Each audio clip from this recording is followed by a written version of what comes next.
The rookie Ryan Fitzgerald, undrafted free agent. The last 6 years at Florida State, an All-American, trying to win at Lambeau. Hold is down, the kick is up, into the win, it is good! They had to play in order to beat us in regards to trying to run the football consistently throughout the course of the game and just make us dink and dunk the ball down the field, which we were able to move the ball, and then played good defense in the red zone. We had the 2 turnovers, missed a field goal. So we did enough things, just, we deservingly got our ass beat. Well, when you put it like that, I mean, that just sums it up, doesn't it? All right, what's up, Wisconsin? Welcome in. Happy Monday. We got this. Is it? We're going to be okay. Happy Monday? It's fine. We're wishing each other happy Monday, even though it may not be the happiest of Mondays we've ever had. Wisconsin Sports Radio Network. We're in those studios, and they're powered by the Potawatomi Sportsbook inside Wisconsin Sports with Trevor and Josh. On your radio, statewide, on 1, 2, 3, 4 different radio stations across the state of Wisconsin and growing. A shout out to our affiliates this morning in Green Bay and the Fox Valley on 99.7 WNFL, 93.9 The Game in Wausau, 710 The Game in Duluth Superior, and 1250 AM and 105.7 FM The Fan in Milwaukee. Follow the network on social media at WI Sports Radio, and make sure to stay on this station today, because if there are guys that can talk to exactly what that feels like, we've got 2 of them on this very radio station for you, ready to go at it. The Packers fall flat in that loss to the Panthers. We know this. We're going to talk about this, and you're going to want to stay tuned. 9 to noon with former Packers fullback John Kuhn, followed by the Mason Crosby Show with Mitch Thunder Nellis from noon to 2 on the Wisconsin Sports Radio Network. So 2 dudes that know exactly what it's like to go to sleep last night after that and go, here's what we need to fix. XYZ Elemental P. Trevor Thomas, Josh Albrecht. Hi, Josh. Hi, buddy. How are you? I try to, I tell myself I'm going to sleep on it. Just sleep on it. You wake up in the morning, you feel better. It's just always in the moment, right? You're more heated in the moment. That's why we came up with Take Back Tuesday, because you're so heated. Maybe you're going to take some of that back. We'll see if we have a long list of those tomorrow or not. Are we going to take based on how I feel? The Nicolay Law Van Talking text line, it might break today. It might literally be like, nope, cannot keep up. Beep boop, done. Beep boop. It might shut down. It was a good weekend, not a great weekend. It was a good weekend, not a great weekend.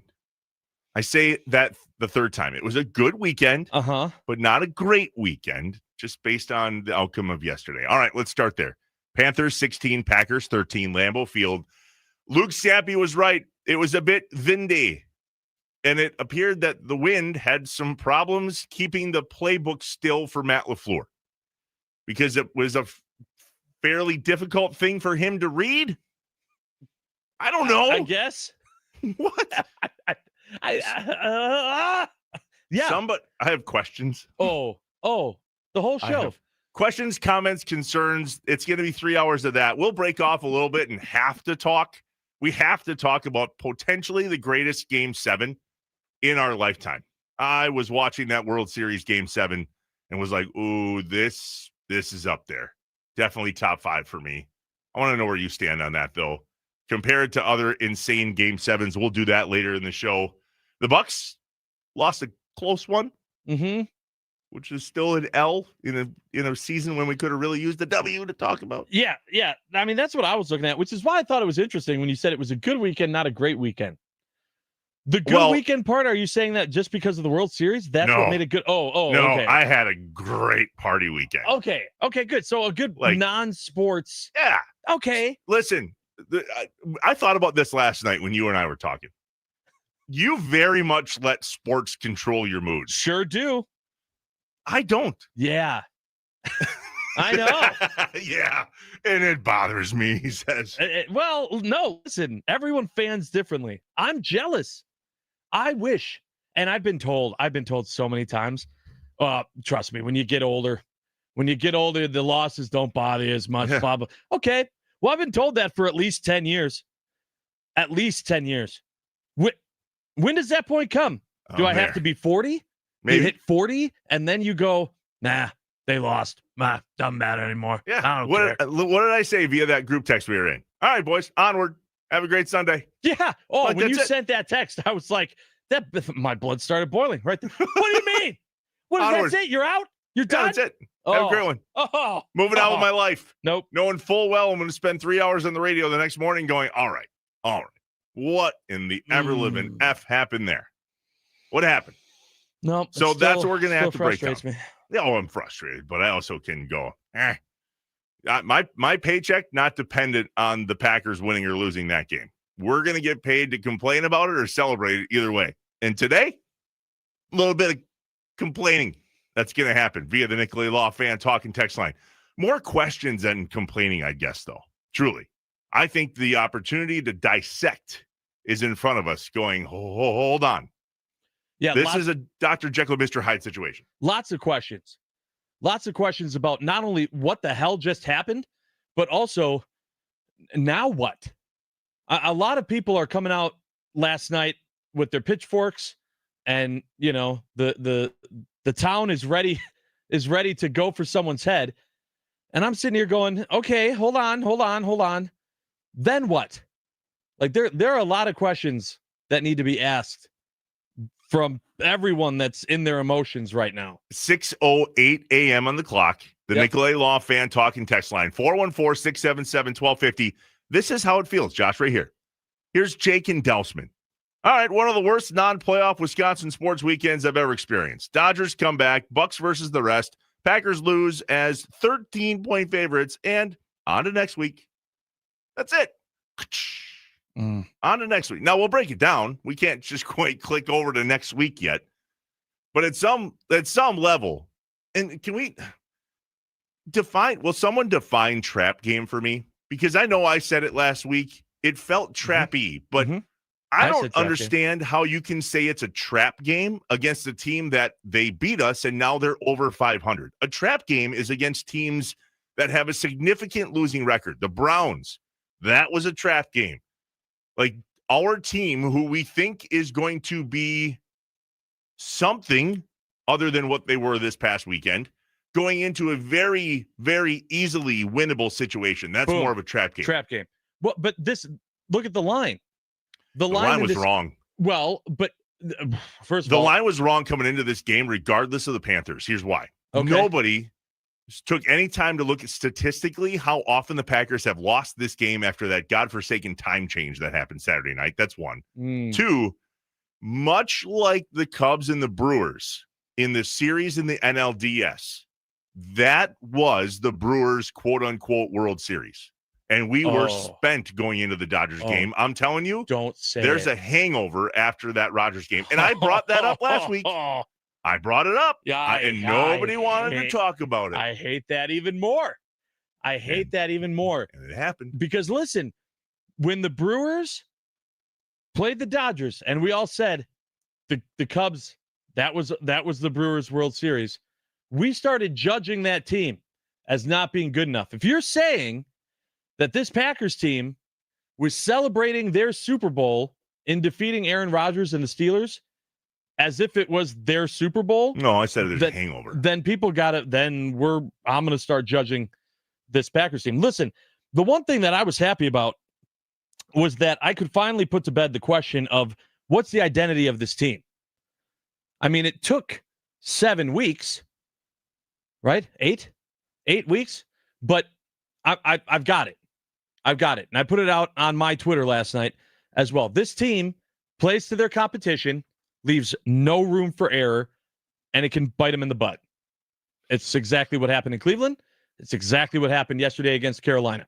The game was winnable the entire game, the entire time, but it should never have been that close. If the Packers, we know their potential. We are aware of their potential and what they can be. But they don't always put their best foot forward. They don't always put their best play out there. They play to their competition. And when you do that, then if you make even one mistake, you can lose the game. Yesterday, they made 19 mistakes. And it ended up costing him. I would say that the majority of people that looked at that game as well as that line were not confident that the Packers were going to be able to cover 13 or 13 and a half. That was not a bet that a lot of people were willing to take. I bet you Vegas lost their A big time because that was a very Panther plus 13 type of game going into it. Mm-hmm. Then add the wind, then add the hangover after the Rodgers thing, and add on to that a noon game after the time change. These are all eventually excuses, but it was pretty plausible that the Packers weren't going to come in and blow them out. At what point have the Packers shown us this season that they were going to come in and blow that game out? I haven't seen anything. Well, if the Packers play the type of game they played against the Steelers against the Panthers, then yeah, absolutely, I could see that. See, and I didn't see that. I did not think that this was going to be a blowout game. I thought this was going to be a win for the Packers, but I did not think that they were going to cover 13. I did not put money where my mouth was. Sure. But I'm just saying, well, and that time you should have. I'm just saying statistically, and if you look at what this team can be, right, that's been the problem all year, is that Packers fans have been frustrated because they've seen on multiple occasions what this Packers team can be. And so when they go and say, all right, now we have this game, we have the next game, the game after that. And if the team plays like they did today in each of those games, they should beat this opponent by 14. They should beat this opponent by 7. They should be, and that's how our brains work as fans. That's not this team. That's not the identity of this team. This team comes out, they keep everything close. They make mistakes against teams that they can make mistakes against to still stay in the game. And then they make one too many. And then it ends up catching them. That's exactly what happened against Cleveland. And as I mentioned, it's what happened. The same thing in Dallas. You were there. You saw that game in Dallas live. How frustrated you were. The opportunities that existed for the Packers. Us leaving that game with so many questions going, whoa, what happened here? Now the offense is back, but the defense is gone. Game before that, it was, all right, so the defense is here, but the offense is gone. Penalties up the butt. You're regardless of where you're going, this is what this team is, and it's a frustrating team to watch. You keep talking about identity, and we know that any organization, whether it's this radio station or a professional sports team or wherever any of our listeners work, the identity follows your leader. They set the tone. That's the identity. Right now, what is the identity of Matt LaFleur? What is his identity? I've got to be better. It's just inconsistent, and that's on me, and I got to be better. No, those are his answers. But what is his identity? No, that's not what it is. What is his identity? I'm asking you to kind of break that down in your head of the identity of Matt LaFleur. Because at the end of the day, we follow him. This team is following him. The mundane answers that Matt LaFleur gives in the pressers all week, not sharing the game plan, not doing this, not doing that. I don't care if it's Halloween. It's Friday in the National Football League. Hey, bud, I don't know. Put on a clown costume next time. Ooh. Have a little fun. I'm going to go off in this morning mind on this very thing right now. Oh, and I'm here for it today. I'm trying to save it. Right? It's spewing out of me. It's leaking. Yeah, I know. Sometimes it's really hard to wait until 7. It is. It is, but it's worth it. It's worth it. The coffee's got to get. I know. There's not an excuse that's going to work for Packers fans today. We don't have them. There's not enough excuses. I fully expected, just as you did, the Nicolay Law fan talk and text line to be hot already, and they are. Okay? We will get to these, and I have questions because a lot of these are formed in the idea of a question, even though I don't think they're questions. I think they're more of a morning mind dump, but we're going to try to get to these as many as we can. There's a lot going on here in terms of what all of it looks like. But hear me out on this for just a moment. At what level are we going to look to the identity of this team and look right at the head coach and go, what are we missing? I mean, I thought of this audio piece that came from Denny Green a while ago. When Matt LaFleur got up to the podium after the game last night, and he kept saying things like, we knew that they were going to make us dink and dunk, and we knew that they were going to play keep away, and we knew that they were going to this and that. Well, just say this next time. Just go. They are who we thought they were, and we let them off the hook. Oh, okay. Got it. That's simple. And then walk away. That's it. We are who we thought they were. And we're going to let them off the hook. Yep. Okay. Done. Who'd you think they were, bud? Because who they were is who beat you. And if you said that they were going to dink and dunk, they were going to play keep away, they were going to do this, why didn't the game plan match that? Why didn't the play calling match that? And somebody, for the love of God, that understands football more than I do, what am I missing with this wide receiver screen that we're using as if it's a gift from God himself? Launch it into the sun. I don't understand at all. I don't get the play. No. How many times let's keep going to it? But let's run the same play over and over thinking, you know what? One of these times we're going to break this sucker for 7 yards. Is that the goal? Because right now it gets you about 7 inches. Let me ask you a question, and I have questions. You can only choose one. Did the Packers lose that game, or did the Panthers win it? The Panthers won it. I disagree. Yeah. Okay. The last I checked, in order to win a game, you need to score more points. The Packers had no right winning that game yesterday. Nothing about the way they played. That's exactly what I'm saying. I'm not saying I don't think that the Panthers played this amazing game that allowed them to win it. I think that the Packers lost that game. The Packers did I completely everything disagree. wrong. The Panthers did everything they needed to do to beat the Green Bay Packers. The Panthers had a game plan that they followed, and it made the Packers dink and dunk, and it made the Packers not follow their game plan, and it made the Packers defense, by the way, not a terrible game. Matt LaFleur said it himself, 13 points. If you hold a team to 13 points, you're supposed to win that football game. Mm-hmm. So the Packers defense wasn't terrible.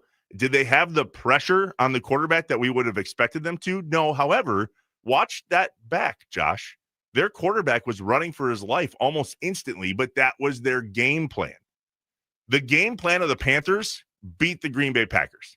The game plan of the Packers absolutely failed against the Panthers. And when your game plan doesn't work, you see what we saw yesterday. Scrambles, turnovers. Jordan Love looked as bad in some of those plays yesterday as he had in his first year. There's a couple throws that he's made in the 3 years starting for the Packers where you literally take a step back and go, I can do that. Yeah. That fourth down, launch it in the air. And he admitted after the game that me and Dobbs weren't on the same page. You think? Yeah. Really? The interception, the one that they did catch earlier in the game, I mean, what the hell was that? Right. Yeah. There's a lot. But okay. I guess in some way we're saying the same thing. But no, I'm not. I'm not saying that the Packers. No, I am fully, clearly saying the Panthers won that football game yesterday. They beat the Packers. Yes. That's they it. beat the Packers because the Packers played so terrible. Because of the way the Panthers were playing. That's what I want to get to next. I feel like you're giving too much credit to the Panthers. They won the football game, Josh. I understand because the Packers made 90 mistakes. But if no, you can't have it both ways, brother. You cannot come to me and say this Packers team is way better than what we thought they were going to be, and we expected them to do this and that and this. When have the Packers shown you that they're capable of doing exactly that in a consistent way? They're not. So the Panthers knew that. They came into this game and said, here's ABC 1, 2, 3 that we're going to have to do to have a chance and maybe win this game. And that's exactly the execution that the Panthers came with yesterday. And that's the execution that the Packers did not. And that's what all of the coaches and all of the players are saying. All of the players in the locker room yesterday was, this is about execution. So if that's the case, if the Panthers executed their game plan better than the Packers executed their game plan, did the Packers beat themselves or did they get beat by the Panthers? How can you say, all right, if I'm the Panthers, I'm like, all right, here's our game plan for this week. We're going to hope that the Packers are super inconsistent. We're going to hope that they make tons of mistakes. And then we're just going to take advantage of those. So that's your game plan? The game plan is we're going to go in and play a game in a way that's going to make the Packers make mistakes. It's going to make the Packers choose that's these giving games. them a ton of credit. They won, and they're 5-4. They deserve more credit than you're giving them currently. They came into Lambeau Field on a cold November Sunday at Lambeau Field and whooped their ass. And the game outcome was 16-13. That is a whooping of a team that came in after the Packers showed us that they can score points, apparently not at home. We talked about this last week. Our home field advantage, gone. It doesn't Agreed. exist anymore. Yeah. With I that, agree with. I have questions. You have questions. And all of you who are flooding the Nicolay Law fan talk and text line this morning, you all have questions too. So get them in. 414-677-1250, the Nicolay Law fan talk and text line. We've got a lot of time on our hands this morning, ladies and gentlemen. We will break this down one piece at a time. The question we have next, above all else, now what without Tucker Kraft? We're going to get to that next because that, I think, hurts a little more than just the play on the field. So much more to come. Make sure to follow us on Twitter at Trevor Thomas IW, at On Air Josh. The Wisconsin Sports Radio Network studios powered by the Potawatomi Sportsbook. Take a breath. Inside Wisconsin Sports with Trevor and Josh. Be here.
What's up, Wisconsin? Welcome back inside the Wisconsin Sports Radio Network studios, powered by the Potawatomi Sportsbook. It's Inside Wisconsin Sports with Trevor and Josh. Make sure to follow us on Twitter. I mentioned it then. I'll do it again now. At Trevor Thomas IW, at On Air Josh. The show at Inside Wis Sports, and the network at WI Sports Radio. We're live on YouTube, youtube.com/@WI Sports Radio. We should be live on the Twitter as well, streaming there. Just search Inside Wisconsin Sports on YouTube. We should pop up right away. The Nicolay Law Fan Talk and Text Line, 414-677-1250. Josh, I have questions.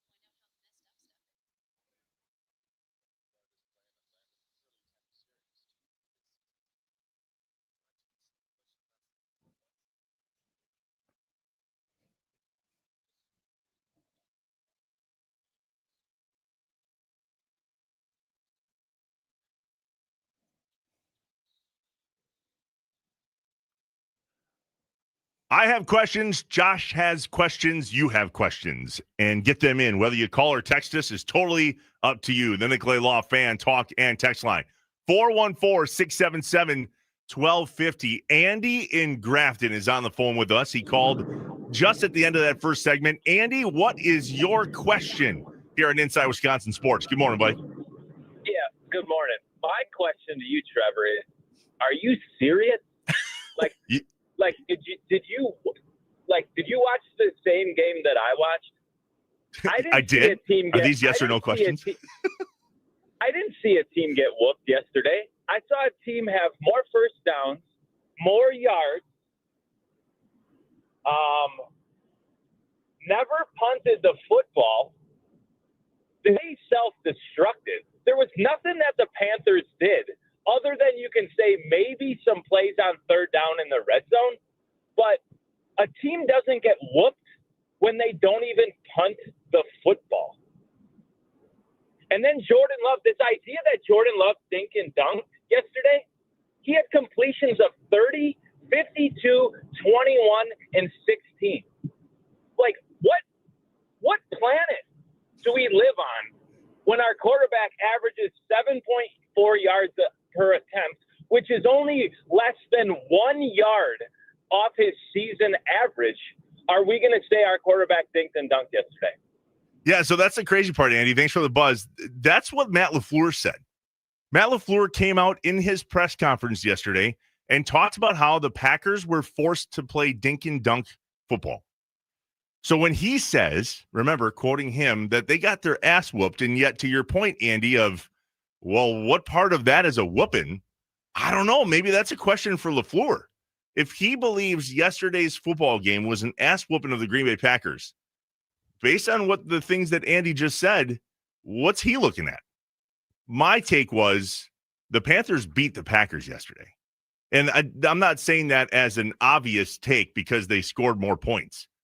The Panthers forced the Packers to make those quote-unquote decisions or play choices or those deep balls downfield that they were, and LaFleur said this yesterday too. What he said was that those are good for them. What he meant was the Packers are dependent on them. The Packers are dependent on the long ball in order to be in games. That's what Andy was just saying, how Jordan Love had amazing throws downfield. And ultimately, LaFleur's dink and dunk play calling forced Savion Williams to fumble that football. And then LaFleur was in his face. Did you see that I play? did see that. You bet I did, yeah. Pause. That play call put Romeo Doubs about 3 yards ahead of him as a blocker. Williams had nowhere to go because Doubs didn't make the block. And we end up with what we ended up. Yeah, at the end of the day, go ahead. Well, I was just going to say, I think the point that Andy in Grafton, which, by the way, technically a question, but not really a question. Question. And I have questions. It was kind of like I that believe line the question from The was, Office. are you serious? Yeah, kind of like that in The Office where she says, yeah, I have a lot of questions. First of all, how dare you? Like that was essentially Andy in Grafton's call. But I think it's to the point of the question that I asked you of when you're analyzing this game, was it on great play from the Panthers or was it on terrible play from the Packers? And you saying the Panthers they did everything right in putting the Packers in the position that they did. I agree. And he disagrees Yeah. with you saying that. 715 says the same thing. He says, nah, Trevor, the Packers didn't execute because they didn't execute. It's who they are. The Panthers had little to do with it. Wait, pause. If that's who they are, then there's something about the other teams that are forcing the Packers to be who they are. That's what I don't understand about that argument. Oh, this is just who we are. Okay. If that's the case, then what are we going to do to change that so the defenses don't apparently make us into who we are? Has nothing to do with the defense. It's just who we are. Well, guess what? Who we are isn't beating those defenses right now. And pause. The Packers are in first place in the division. Just listen to us today after an ugly loss and go, wait a minute. It's really not all that bad, even though it feels that bad. The Packers are 5-2-1, still in first place in the division, still with one of the best records going up against the Eagles here on Monday night now. Mm-hmm. So we had one really bad game, and we're going to dissect that. But I'm telling you, there's more to the Panthers defense. I hate that it's Packers-Panthers. You know how hard that is? Yep. The Panthers defense did more to us yesterday than I think we're willing to admit. It's kind of like cake and eat it too mentality, which I despise, absolutely despise it. When we play good, it's definitely on us. When we play bad against them, it can't possibly be because of their defense. It can't possibly be because of their game plan. It can't possibly be. We didn't beat ourselves yesterday. We didn't execute when called upon. And furthermore, those are the same thing. You just said the same thing. No, you've been saying all morning that the Panthers didn't beat us. The Packers beat themselves. Correct. The Panthers beat the Packers yesterday. The Packers did not beat themselves. The Packers did not execute based on what the Panthers were putting up against the Packers yesterday. You had a question here about Tucker Kraft. Yeah, I did. Will you get to that? Yeah, we sure can. Tucker Kraft goes out with an injury. I mean, it's literally like you have an open wound and someone just dumps 9 pounds of salt in it. After the game, Matt LaFleur talking about it. He essentially is saying, yeah, it's not good. My question is, do we trust that Musgraves is going to be the guy? Do you have that audio from LaFleur? Yeah, I do. They asked him yesterday, where's he at? Yeah. Here's how that went. Is Tucker's injury serious? Yeah, that doesn't look good. How do you overcome him? It's gonna be tough. It is what but it's football, and the other guys are gonna have to step up. It's a good catch by LaFleur. About to say it is what it is, which you don't say about a player catches himself and says, this is the NFL. It's got to be next man up, blah, blah, blah, which I do understand. That is the way that you have to do it, right? But do we trust that Musgraves is the answer? Kraft was he was the best guy on the field in multiple games. Well, even before that, though. I mean, not just blocking, not just catching the ball and the flashy plays, but blocking, and it was huge. It's a huge shoes for Musgraves to fill. So your question was, can we guarantee or can we count on, not guarantee, can we count on Luke Musgrave? Jordan Love was asked that very question after the game yesterday, and he said, absolutely. Well, of Luke course. Musgrave what is he going to say? Well, but Luke Musgrave, what reason do we have to believe that he won't? Musgrave had a breakout camp this year. He's back. He's healthy. Remember, Musgrave was picked before Kraft in the very same draft. That's true. They have a lot in store for Luke Musgrave, and Tucker Kraft was playing really well. What I'm more concerned about is Kraft's leadership. Are we losing him in the locker room based on recovery and surgery and all the things pointing towards it looking like an ACL for Tucker Kraft? Mm-hmm. I believe the play on the field is going to be fine. There's more than one tight end on this team that has the caliber to do what Tucker Kraft is able to do. He's good. We're going to miss him. And it is next man up mentality. You can't look at it any other way. They asked Jordan Love the very same question, Josh. And Love said, yeah, and gave reasons. He made 2 big catches after Kraft went out in that game. It was good to be able to throw to him and be able to count on him. There are other catches that he's made in this season so far that have been good, that you can count on throwing him the ball. I don't think one player is going to make or break, especially with Watson back. Now, how is Golden's shoulder? I didn't see any report on that, but they were quick to say that he was out with a shoulder injury. Yep. And I didn't see any leaks of that's not concerning. It's going to be interesting to see how that shakes out, because what we were talking about weeks ago was if Dobbs and Golden and Kraft and Watson are all on the same field at the same time, that's a problem for defenses based on our play calling. But now we don't have Kraft. So can Musgrave fill that void? And do we have Golden speed or not? Who I have questions about him being annoyed on targets as a rookie, but we can get to that a different day. Sure. So at the end of the day, yeah, I think it's okay. I mean, he's hurt. That sucks, especially if it's an ACL. A lot of people after the game saying, yeah, the loss stings, but losing Kraft is bigger.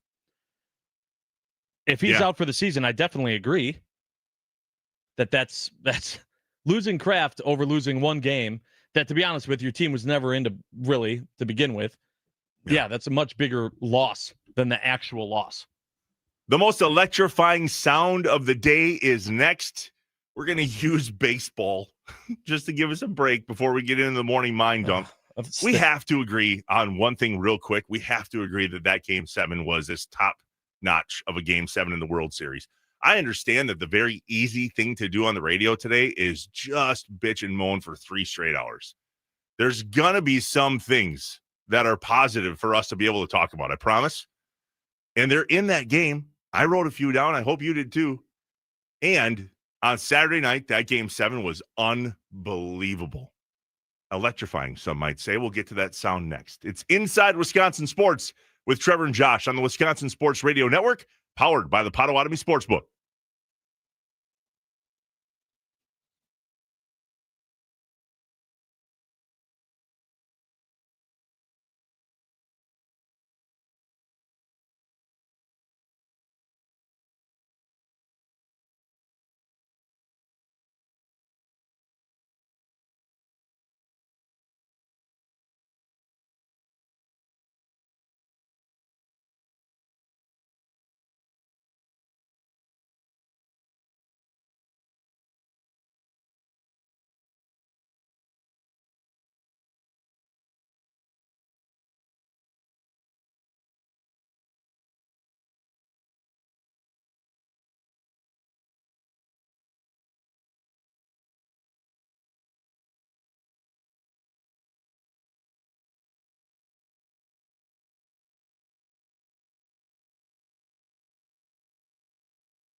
The Wisconsin Sports Radio Network, powered by the Potawatomi Sportsbook. It's Inside Wisconsin Sports with Trevor and Josh. Time now for the most electrifying sound of the day.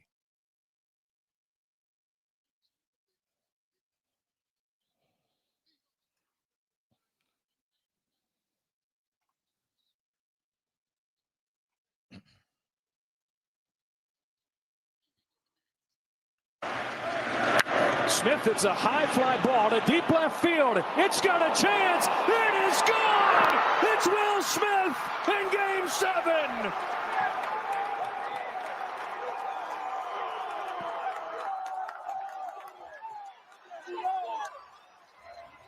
And in the 11th inning of Game 7, the Dodgers lead for the first time. And that is the most electrifying sound of the day, brought to you by our friends at Best Electric. Remember, no job is too big or too small for Best Electric. Don't stress. Connect with the best. Call them today or visit bestelect.com. Absolutely insane, Trevor, that Will Smith, not the one we all think of, the baseball player, has won 6 World Series in a row. 4 different teams, right? What? Yeah. It's crazy. That was a big hit by him. And Miguel Rojas, by the way, hadn't had a hit in the series, if not in the playoffs. Gets put in as that pinch hitter there, I believe, in the top of the 9th, or in the bottom of the 9th, I should say. Top of the 9th? Top of the 9th. Yeah. So Will Smith, 2020 Dodgers, 2021 Braves, 2022 Astros, 2023 Rangers, 2024 Dodgers, 2025 Dodgers. It's crazy. So first of all, it's crazy that a player who has won the World Series that many times couldn't stick with, like, the fact that from 2020 to 2024 he was on 4 different teams is nuts. It's crazy. But the fact that and then for him to not only go on, someone said on Twitter, like, did Will Smith just go on the quietest Jordan-like run in the history of sports? Like, yeah, I absolutely think he has. But then for him to be the guy that did it too in Game 7, right? It's not like he's just quietly on the team. He's the guy that hit the home run. Nuts. We were at a neighborhood costume party, which was a blast, by the way. Yeah. An absolute blast. It was one of those parties where you walked in and there was like some fun Halloween stuff on the TV in the main gathering area. And people just started, I mean, there's probably 25, 30 people there at one time, all in different costumes. The costume that Amanda and I chose, running Forrest Gump and Jenny. So I was running Forrest Gump. She was Jenny. Got it. In case Nice. you needed to narrow that down. Yeah. Yeah, thank you. There was a moment, though, where I looked at the host and I was like, hey, can we put the World Series game on? I want to make sure I don't, I got to watch that for the old JOB. Yeah. And he's like, you're asking the wrong person. And I was like, oh, no. Is it one of the, and hey, it was a blast of a party. Like, there was the beer pong going in the garage. I felt like I was in college. Oh, dude. And I felt like I was in college the next day, too. But Nice. That was fun, right? Sure enough, the game went on. Well, Amanda and I decided to walk home with some other friends of ours, neighbors of ours, when the 10th inning ended. Oh, boy. Yeah, guess what happened on the top of the 11th? Yeah. There it was. Whoopsies. Listen, at the end of the day, I understand. And I said this on Twitter, at Trevor Thomas IW. You can follow Josh at On Air Josh. I get it. Dodgers won. That's nasty all of a sudden. But can we just take a moment to break down that was the best Game 7 ever? Wait a minute. And I'm so glad to see this. The Nicolay Law fan talking text line correcting me. It's a different Will Smith. 2 different Will Smiths have done this over 6 years. You have no idea how happy that makes me to know. You sure? Because I saw that same tweet that you were. Yeah. But it just says Will Smith. And now that I'm analyzing the pictures, I could see that maybe it's not the same. The guy, it's the Will Smith that won with that hit. It looks like, now that I'm looking at their faces more, is the guy that's been with the Dodgers the whole time. Some young kid. And then there's a different Will Smith that won in 21, 22, and 23. Still nuts, but a different Will Smith. That makes me feel so much better to just know, because I'm literally thinking, it's like, where did the simulation point? You know what I mean? Matrix. We're in the Matrix. We're in the Matrix otherwise. Okay, different Will Smiths. Thank you. We understand that there's going to be a lot more Packers talk this morning, and there will be. We promise. in the morning mind dump coming up. The Monday morning mind dump is just after the top of the hour, and it's going to be aggressive and might last an hour long. The coffee is kicked in, but frankly, I don't think we needed much of it this morning. Nope. You didn't need much of it out there, Wisconsin. That's clear. The Nicolay Law Fan Talk and Text line is on fire. My only request is that you clearly lay out your mind dump so we have a chance to give you credit. Because it's very common on mornings like this to have all of the words and the inability to get any of them out. I wrote down extensive notes in regards to the mind dump so that I personally had a chance to get them out, because there's been a mind dump or two where I'm just like, it sure happened. Yeah. It doesn't make any sense, especially on the radio. So get yours in 414-677-1250. Try to make it one sentence. What would you like to mind dump in just one sentence? Not a paragraph that if you saw what it looks like on our end, you'd be asking for the same thing. One sentence. The best chance you have of getting your text read is if A, you name yourself, and B, if you can just summarize it in a sentence. Because if you could see what this looks like on our end, it's impossible to put it all together when the text messages come in that are novels. So one sentence, do your best. Mind dump away, Wisconsin. The Nicolay Law Fan Talk and Text line is open for you. 414-677-1250. We will get to all of them, at least as many as we can, and that we can actually read on the radio, because half of you are just blasting cuss words, and we can't. Turns out you can't read those on the radio. But I feel your pain. We all do. Real quick, before we get to that, Josh, you had one more question that you didn't get to, and it's going to carry over. Yeah. Because this is part of a mind dump, but it is. Yeah, a lot of people already texting in the same thing of just, okay, so now is Matt LaFleur officially on the hot seat? Now is he there? And if he is, who fills the seat afterwards? Who's waiting in the wings? So your question is he officially on it now? And not so much how hot is it today, because some might argue that he's been a little warm under the tush here for a second. Yeah, people have been saying that for a while, but I think the people that have been saying that haven't been really justified in it as much as now they have more of a leg to stand on. The 414, Joe here. Matt LaFleur coached the game yesterday like he wanted out of Green Bay. Whoa. Mm-hmm. Whoa. Mm-hmm. I did not think of that. I don't think that's true? Question mark? Ooh, I hope that's not true. That can't be true. They should hire Will Smith to coach the team. Dude's next. a winner. All of them. All the Will Smiths. He doesn't have to be a baseball player. Just go find a Will Smith. And keep his wife's name out your mouth. Yeah. Just good advice on the front side. The Nicolay Law Fan Talking Text line, 414-677-1250, on a radio station with two former Green Bay Packers. If you're looking for a home to chit-chat Packers all day today, you found it. 9 to noon with Packers fullback John Kuhn and the Mason Crosby Show with the Packers all-time leading scorer. They'll have a thing or two to say on this very Wisconsin Sports Radio Network, powered by the Potawatomi Sportsbook. The rest of the day is dedicated to a Green and Gold Monday with a chime in or two every once in a while about something else just to break up the monotony, we promise. This is Inside Wisconsin Sports with Trevor and Josh. Stay here. Morning Mind Dump is next.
The rookie Ryan Fitzgerald, undrafted free agent.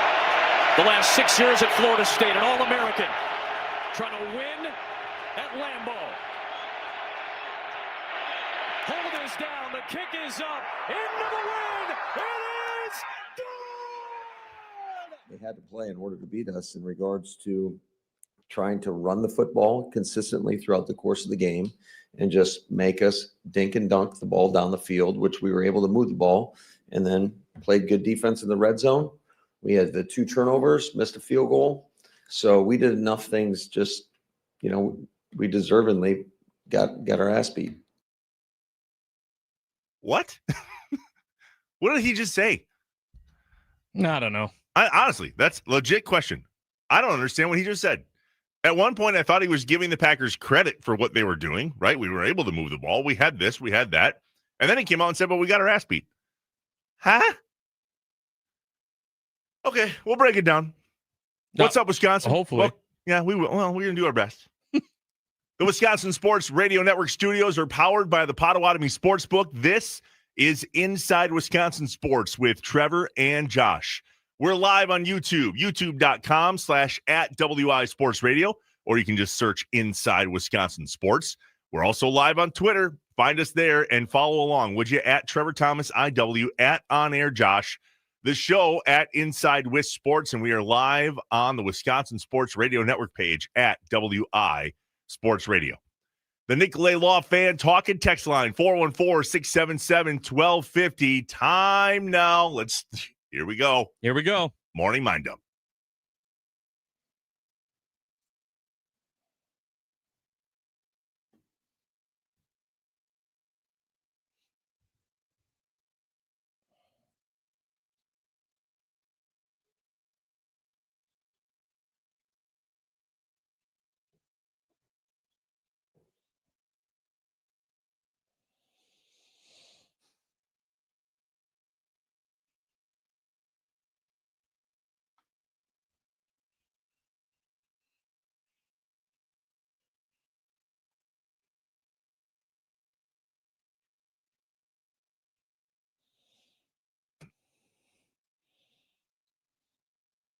So let's get to what Josh brought up at the end of the last hour, and it was a question that we didn't get to, and I have questions, but I think it can be phrased as a question, and I think it can be phrased as a morning mind dump. Josh, Matt LaFleur, hot seat, go.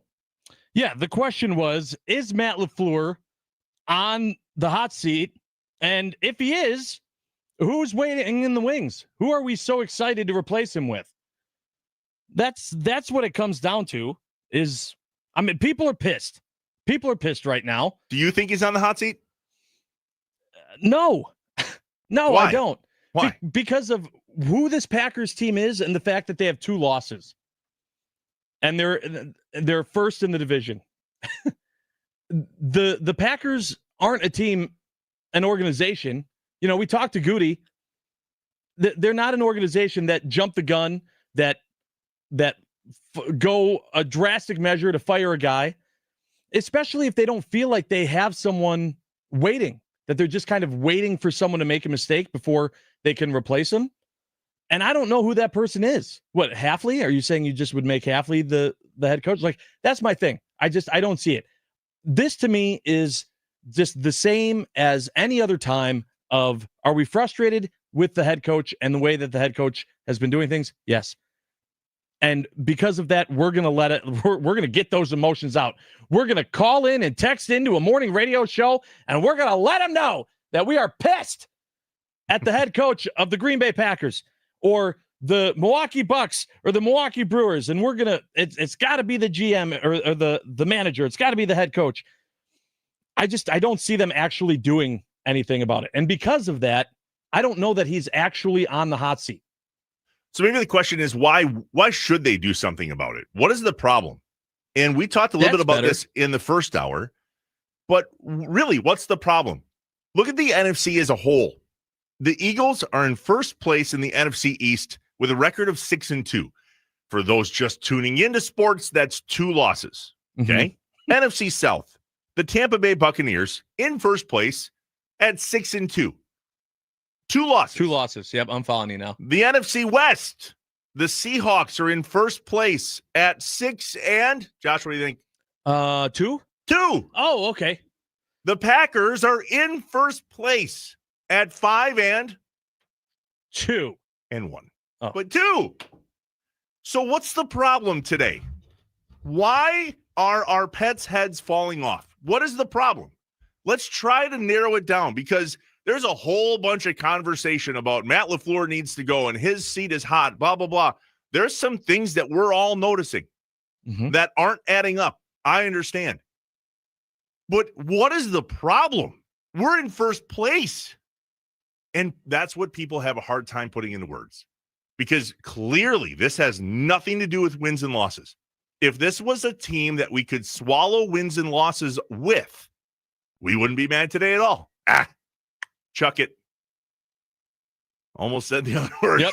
Nope. But that was a ch. There's a ch there. But what's the problem? What is the problem? And so that's what I'm asking the morning mind dump to try to nail down. What is the problem? Now, here's a decent one that I think has a shot at helping us understand what the problem is. The 414. This team reminds me of the late McCarthy era. Winning barely, despite a coach that is seemingly working against the team. Now we're on to something. What we're noticing is that this feels like something in the past. It's what bugs us about the Brewers team, who just finished with the best record in baseball, the overall #1 MLB seed, and yet took a giant dump when it comes to playing against the Dodgers in the NLCS. That's what we're up against with the feelings of Packers fans today. It has nothing to do with wins and losses. If it did, we'd look at our record, look at our division space and go, meh, still in first place. Had a couple rough games against a couple teams that we honestly couldn't figure out how to score against, at least not in a consistent way. So what's it all about? And if all of the chatter online, somebody just stole my thunder and said Jim Leonard. I was going to get to that. I thought Jim Leonard could be next. But why are we talking about who's next? That's my point. Are there horrible play calls perceivably? Yes. I do not understand. I don't understand this screen. I don't. And I want somebody to go, well, Trev, it worked 9 times in 1987. Yeah. And when we went back and watched the tape, boy, does this team feel like it could be that. I don't get it. I don't understand the screen. I don't have a clue what a 2-minute drill is supposed to get you at the end of the first half. There's 2 minutes and 22 seconds left. We have all 3 timeouts. What is the ideal outcome? And by the way, they told us that you can have the ball after the first half. Sure you know did. what, guys? Go ahead. Take it back. That's how much we think your offense sucks. We'll give you the ball back. Okay? What's the problem? What is the problem? The problem is we can't trust that this feeling is going to change. And that's where we are as Wisconsin sports fans.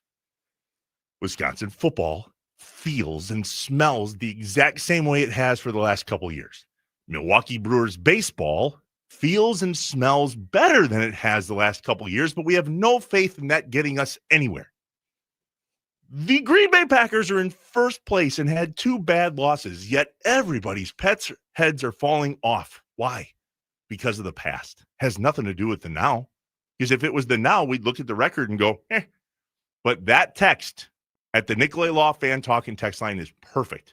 And it's what you said, Josh, as to why Matt LaFleur shouldn't be on the hot seat. Why his seat is even warm, I'm unsure. It's because of the past. It's because we saw this with Mike McCarthy. We saw him lose the locker room. We didn't have any other finger to point other than to the head coach. And so look at the play calling. Look at the lack of execution. Look at the pressure that the defense didn't bring yesterday. They didn't play terrible, but they certainly didn't bring it. Look at Keyshawn Nixon continuing not to be the CB1 that he all told us he was going to be. And go, well, then the only thing left must be LaFleur. Because this is what it feels like with McCarthy, right? Well, he lost it. Josh, start talking or I'm going to go crazy No, I again. can't. Listen, I love this. You hear this, people? I love this. Trevor's fired up. It's morning mind up. Oh, that was great. This is it right here. I wasn't getting in your way at all, man. If you guys weren't watching us on YouTube, the man was bouncing in his chair. He had to physically move his body. He was so upset. The expectation is emotion. That's what we have. Okay. Right? Well, yes. Hold on. Can I bring up some points and guess what you said? Please. Playing devil's advocate for the other side. Thank you. You hear Matt LaFleur say it's inconsistent. It's inconsistent play. We have to be better. We have to coach better. Blah, blah, blah, blah, blah. We're all sick of the words he's saying, not translating to what's happening on the field. As fans, right? Everyone fans differently. Don't tell me how to fan. But as fans, we get frustrated when we know what the team is capable of, and then we don't see them do it. That's what happens with inconsistent play, with penalties, with dumb mistakes, with dumb play calls, right? There, and all of those things were in the spotlight yesterday. And that's what made this loss really sting. It was the fact that the Packers were supposed to lose the game. Check. Or we're supposed to win, rather. It was the fact that the game was at home. Check. Right? So those two things right off the bat, you're going into that game with expectations the Packers are going to win. You're coming off of a big win against the Steelers on the road. Check. All of those things are setting up the expectations. And then what you see in reality on the field is terrible play calling, terrible execution, and inconsistent play. All of those things happening are going to get fans to this point to where they go, well, who else's fault is it? If we know that it's there, then we're going to look at whose job is it to have the players ready to go? Whose job is it? Because clearly they have the talent. We just saw it. We saw it 7 days ago. We saw the ability. We saw that this team, it's not that we want Goody to go get somebody. We don't need him to go get somebody, right? So it's not on the front office because we saw that this team can play. They can play with anybody. It's been this way since the first 2 weeks of the season, by the way. The fan base has been able to see what this team is capable of. But because they aren't being that team consistently, they're going, whose job is it? Whose job is it to make sure that this team is playing consistently? And what's crazy about the inconsistency is they're still winning. 5-2-1. Somebody just said that loss is embarrassing. No, it's not. It's the reason we're in first place. I'm sorry, the tie. The tie is embarrassing. Okay. No, it's not. That's not an embarrassing moment at all. It's the reason we're in first place. Down to the wire, 40-40 against the Cowboys. Not embarrassing, actually. Yesterday looked and felt embarrassing. Yeah. Not a tie, 40-40 at Jerry's World on Sunday Night Football. That's not embarrassing. That's the reason we're in first place right now. Yeah. Because if that was a loss, we wouldn't be.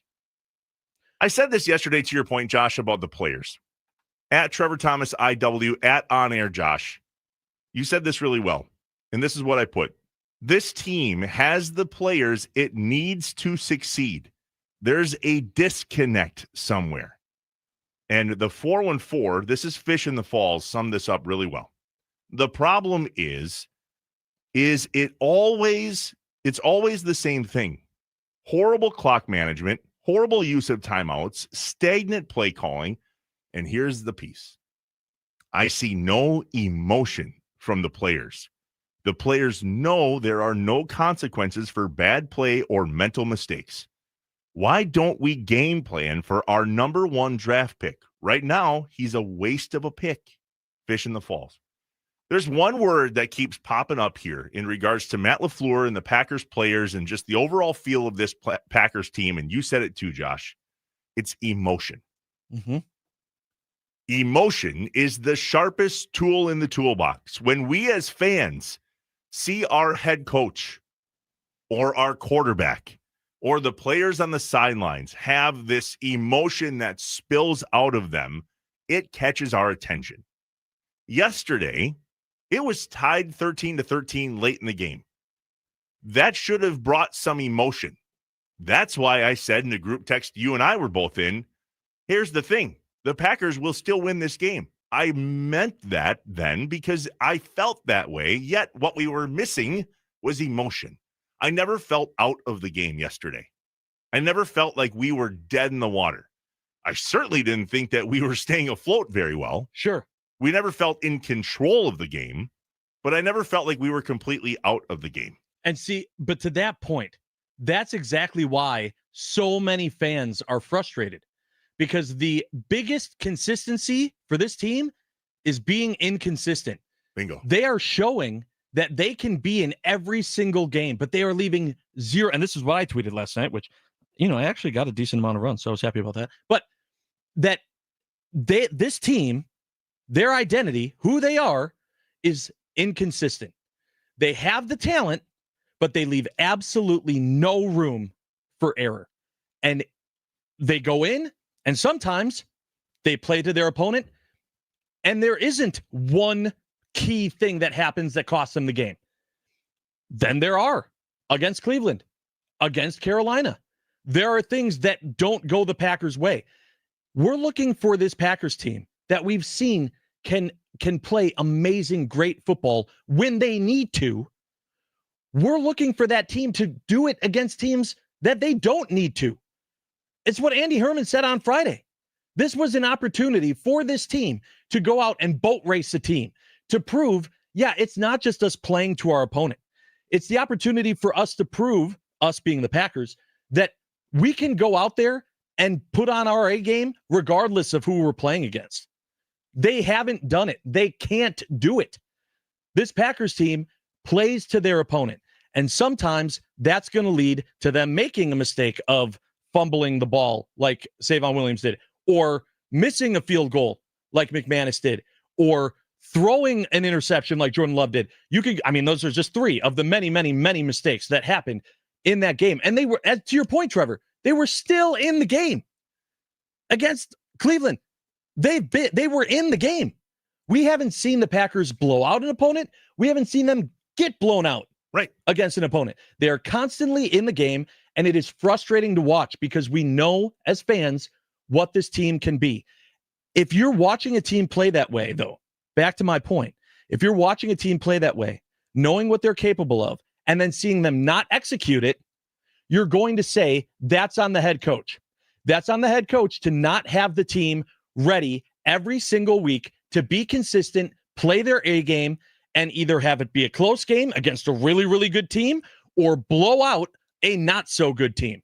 That's what we're expecting this Packers team to be, and they're not. And so until fans change their expectations and realize that this is the Packers team that we have, this inconsistent, stress you out, make your blood boil for 3 straight hours every Sunday, until they realize that, they're going to be disappointed, and they're going to call for the coach's head. Rhino says it best. So how long are we supposed to be okay with Matt LaFleur, with what Matt LaFleur is giving us? How long are we supposed to be okay with having a decent team fighting their way into the playoffs in the last few weeks and then collapsing in the first round? How long do we have to experience that before he's on the hot seat? Hoy. The NFL used to be, what have you done for me lately? Mm-hmm. Right? Because you can win playoffs year after year after year, and then it's not good enough. Now the NFL is, what have you done for me yesterday? It is not lately anymore, because if it was lately, we would not be having this conversation. It is, what have you done for me yesterday? That argument is completely dead with me, and here's why. Let's just look at the last 5 years of Packers football. Okay. 2020, lost the NFC Championship game. I'll take that. 21, lost the divisional round against the Niners. That's not bowing out in the first round. 22, missed the playoffs, which happens when you transition from a Hall of Fame quarterback to the guy that was behind him and is getting his first year as a starter. 23, won the wild card against the Cowboys at Dallas, and then lost the divisional against the Niners. By the way, only 24-21, but the regular season was 9-8. And then last year, we lost the wild card round at the Eagles 22-10. The regular season was 11-6, and they won the Super Bowl. This team is what we want a Green Bay Packers team to be. The current roster and the way they're playing does not match the expectations of Packers fans as of today. And what today wants is nothing but a Super Bowl, no progress, can't show that we're working on it, that things are getting better, and they want the head coach gone. I would hate to be a head coach in Wisconsin right now at any level. Yeah, well, I mean, that's kind of true. Because winning has nothing to do with it anymore. It's all about emotion. I mean, that's literally what we're talking about. But I understand. That's my point, man. I understand to some of the fan reaction. I understand where they're coming from. If you're listening to the coach of the team and the players on the team, both say we have the ability to win, we're just not consistently doing what we need to. Well, then figure out how to be more consistent. Sure. It's you're watch. There have been plenty of times in Wisconsin sports history where we've said, yeah, this team's just not good enough, especially with the Brewers, right? We've said they got to go get somebody. We said for a long time, this Packers defense isn't good enough. They went out. They got Micah Parsons. They got the guy. So we're saying we have the talent. The players are saying we have the talent. We have to perform better. We're too inconsistent. Well, okay, if that's truly the case, then it goes back to what you were saying about emotion and being ready to play. And that has to fall on the head coach. It has to. When we come back, I want to break down this decision to go for it on 4th and 8 in the red zone. And we turned it over on downs, almost threw another pick. How he dropped that was very Yancey Thigpen-ish in the end zone. No idea. I mean, like, he saw nothing but daylight and a pick 6 from his own end zone and forgot the ball. Whoopsie poopsie. When we come back, we'll break that down because I see no reason why that should have been a 4th down call to go for it. None. Agreed. I don't understand why. And maybe that's some of the things that we're feeling that we're frustrated about this morning, because it's moments like that go, wait a minute, that could have been a game we won. And yet that decision making, along with the time management at the end of the first half, we'll bust it down. The Packers are 5-2-1, and yet it feels like LaFleur's on the hot seat. Not so sure, but let's be honest. What we feel is how we fan. The Wisconsin Sports Radio Network studios, powered by the Potawatomi Sportsbook. The morning mind dump continues next here on Inside Wisconsin Sports with Trevor and Josh.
What's up, Wisconsin? Welcome back inside Wisconsin Sports with Trevor and Josh, live from the Wisconsin Sports Radio Network studios, powered by the Potawatomi Sportsbook. We are in the thick of the morning mind dump right now, talking about the goodish, the bad, and the ugly from yesterday's Packers game, and ultimately where we land in our feels, because that's where we're at, all up in our feels this morning. And if you're expecting something different, that's on you. That's completely on you. So many good texts to get to on the Nicolay Law Fan Talk and text line, 414-677-1250. And a lot of it has to do with Matt LaFleur and his decision-making, or lack thereof. There was one major point in yesterday's game where I thought that decision-making completely fell off the cliff, and it was in the fourth quarter when we turned it over on downs in the red zone. This is what it sounded like. They can get a first down at the 5-yard line on the 13th play of this series. Love on the move. Nothing downfield. Making the moves to the near side. Jordan Love, eyes up, arms waving, lofts it up there. Oh, that's picked nearly by Mike Jackson. It's dropped. It's Carolina ball regardless. But Jackson, had he picked it, would have a lot of green grass in front of him the other way. Did you see Romeo Dobbs' eyes when that was going on? He looked, it was, oh, God. Yeah. Yeah. That wasn't to me. Oh, my God, I think it's to me. Awful. Matt LaFleur talked about it after the game. What was that? You know, hindsight's 20/20. I wish we would have taken the points. Didn't do that there. Yeah, bad decision. It was a bad play call. I mean, ultimately, we ran the same play that the play before. He went to Rome on the backside. And I saw one guy out there and give credit to, I think it was Morrig out there, give credit to him. He blew up the play, and we lost 4 yards on the play. So 3rd and 4 went to 4th and 4. Okay. This might sum this up perfectly, though, because the way you were reacting when we're live here on youtube.com/@WI Sports Radio or @WI Sports Radio on Twitter, or just open up YouTube, type in Inside Wisconsin Sports, you'll see it. Okay. Well, if you would have seen Josh do a little woosah there during that press conference. Yeah, I needed to. The 4 and 4 sums this up perfectly, Josh. And then I want you to mind dump away here. The problem with LaFleur is that he's not getting better from the 4-1-4. Players are expected to progress and get better through the season, through the years. LaFleur isn't getting better. He's a 7-year head coach making clock management mistakes, preparation, and poor play calling. Ooh. That might be the best way to sum up why we feel the way we do. Yep. Yeah, and when Matt LaFleur answers questions about decisions he made with answers like that, which that is not the first time he's done. There have been plenty of decisions he's made all season for multiple seasons that the answers that he have are awful. I mean, they're absolutely awful responses. I almost lost it just hearing that audio clip of him saying, well, yeah, hindsight's 2020. Shush. How? You okay? I look at like you were driving the car. You're driving the car. Okay. Dan Campbell, right? Dan Campbell goes and he makes some decisions that a lot of us go, whoa, man, that guy, he has some cojones. He goes out there, but he's consistent. He is consistent in the decisions he makes. And then when he can go to the podium, he backs it up by saying, well, that's what we do. We're going to go for that there. I trust my guys. I trust my team. It didn't work out this time. That doesn't mean we're not going to go for it again. Doesn't that feel good? Even if it doesn't work, like, listen, like Detroit Lion fans can bash him and say, well, maybe you shouldn't have done it that time. And he's going to go, nope, that's who I am. Who the hell is Matt LaFleur? Bam. But he doesn't even know. He goes, well, yeah, I guess maybe we should have kicked the field. What? How do you not know what you want to do? You are the one that gets to make those calls, that gets to make those decisions. Even if it's the wrong decision, that's fine. But identify who you are as a play caller, as a game manager, and as a coach. This wish-washy, well, obviously I have to be better. That was the wrong decision. I should have done this. Going back to even during the win, right? And I remember you talked about it and you were like, I don't understand why everyone's so mad at Matt LaFleur and that he took the timeout before the field goal and that he saw that Jordan Love said, no, we're going to go for it here. And so we went for it instead of kicking the field goal. You remember that? You remember that whole back and forth that happened? That was a perfect example of Matt LaFleur not knowing he's the indecisiveness from Matt LaFleur. Okay, go kick the field goal. No, wait. Jordan looks like he really wants to go for it here. Okay, wait. No. Go for it. But what are you doing? Well, the same thing happened. Make decisions. So in that decision yesterday, on that 4th down, 4th and 8 in the red zone. 4th and 8. What about your offense and your play calling gave you the impression, Matt LaFleur, that you didn't need the points and believed there was something your offense was capable of to make a play in the red zone? Like, what were you seeing that we weren't seeing? Yeah, I said to you at the time, I said, I don't agree with that call. I don't agree with the call going for it there. It didn't make sense. You weren't, the thing is that I'd much rather have the argument of he made the wrong decision, knowing that he believed in his decision, that this is the way that he coaches a football team. I think that's important for the players too. I haven't played professional football, but I would assume that I'd want a coach that I feel confident in what he's going to call, in the decision that he's going to make. If I'm playing football and I'm going, well, to be honest with you, I don't really know what coach is going to do here. That's not a good thing. That's not a good thing as a player on this team. We're talking about these players being inconsistent. Matt LaFleur is being super inconsistent in what decisions he makes and how he is going to coach in the NFL. He's got to change that, or he's got to give up that part of being a coach on this team. There's a lot of people, though, that are comparing that to McCarthy, because this is what it felt like when McCarthy was no longer able to be the game manager and the offensive play caller. So he gave up the offensive play calling. Was it for at least one season, maybe two? That didn't work. What we're looking at is the team has the talent that we would want them to have. The argument all week last week was about targets and who's going to get what number of targets and who's going to catch. Well, we're down a target, but yet there's still a target in the position.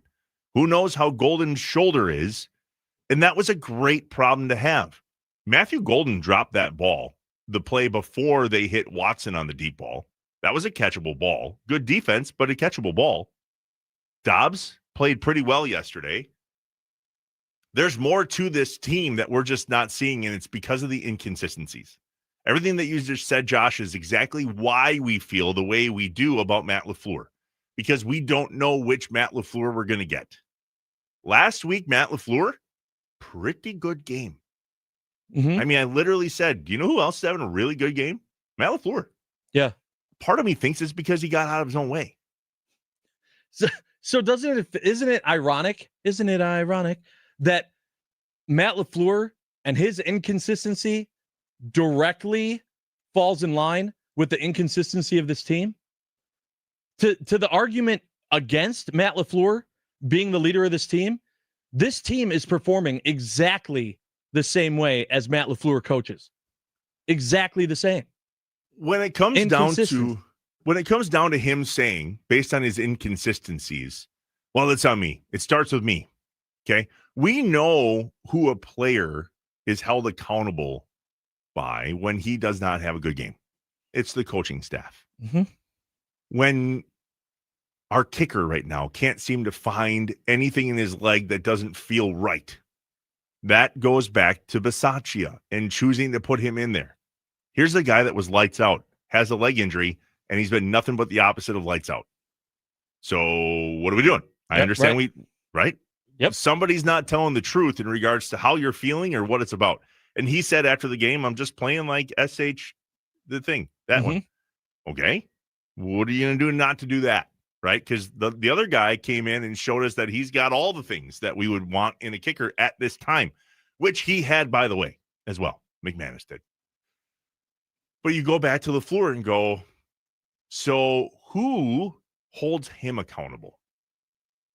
If for all of these weeks in a row that it feels like it starts and ends with him, it starts with me. Got to have a better game plan. Got to execute better. Got to do this better. Got to do that better. How often in a job are you allowed to use the same excuse over and over that is giving the same result? Mm-hmm. That's a good point. Insanity. Yep. So let's look at the love triangle, shall we? When Mark Murphy retired, his predecessor said, Mr. Policy, I'm not going to change a thing. I'm not going to extend Goody. I'm not going to extend Matt LaFleur. I hate lame duck years. And he's looking to this season to figure out what the best way to structure his football team is. And he's got a head coach that's using the same thing over and over and over. So what does that conversation look like? Because remember, Matt LaFleur directly reports to Ed Policy. Goody directly reports to Ed Policy. And all of the money reports to Ed Policy. It's a love triangle that got put into place when McCarthy lost communication of the building. And then Mark Murphy had everybody report to him. Yeah. It's not working. No, it's not. So what does accountability look like for Matt LaFleur? Because if you're saying the same, yesterday, whether it was via text with you and I or anybody that you listened to post-game on Twitter, knew exactly what Matt LaFleur was going to say after the game. Yep. Exactly what he was going to say. And he did. So how is that happening? Because again, what we're hearing isn't wrong. But where's the change? And I thought that text on the Nicolay Law Fan Talking text line did a great job of summing that up. It's that he's in his 7th year, and it does not feel like we're getting better at these things. For years, we've been talking about Matt LaFleur's time management. For years, we've been talking about Matt LaFleur's play calling. For years, we've been talking about Matt LaFleur's inability to use timeouts in proper situations. And yet, they're 5-2-1 in first place somehow, but boy, do we feel bad today. All right, back to the Nicolay Law Fan Talking text line when we get back. The Wisconsin Sports Radio Network, powered by the Potawatomi Sportsbook. This is Inside Wisconsin Sports with Trevor and Josh.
Boy, is that not the attitude of Wisconsin this morning? Yeah. I'm a loser, baby. Why don't you kill me?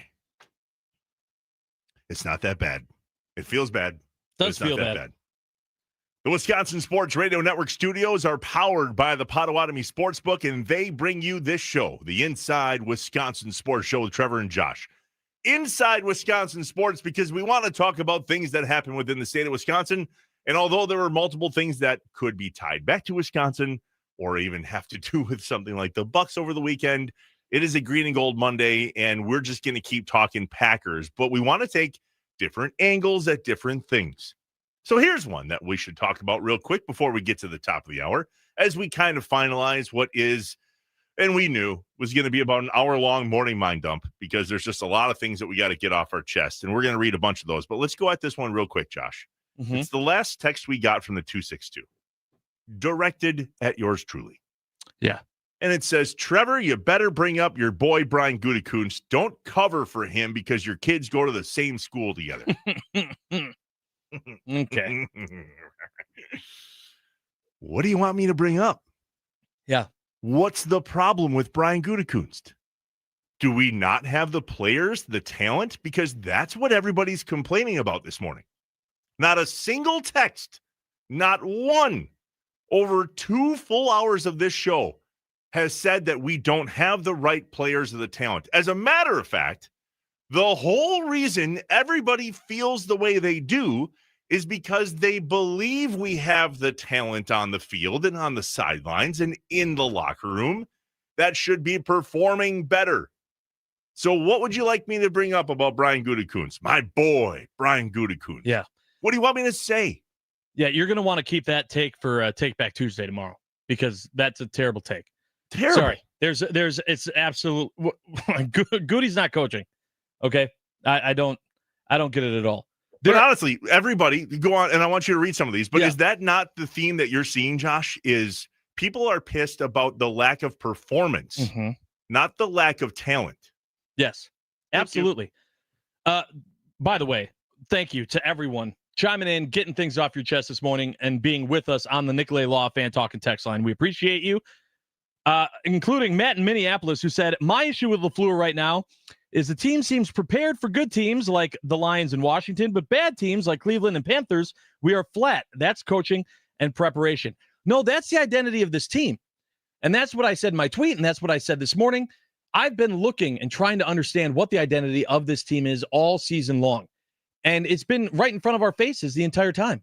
This team is inconsistent. That's what they are. They are a good team that is inconsistent. Now we can start looking at who to blame for that inconsistency and how they can try to fix it. But the identity of this team is exactly that. They're a good team. They will be in every game.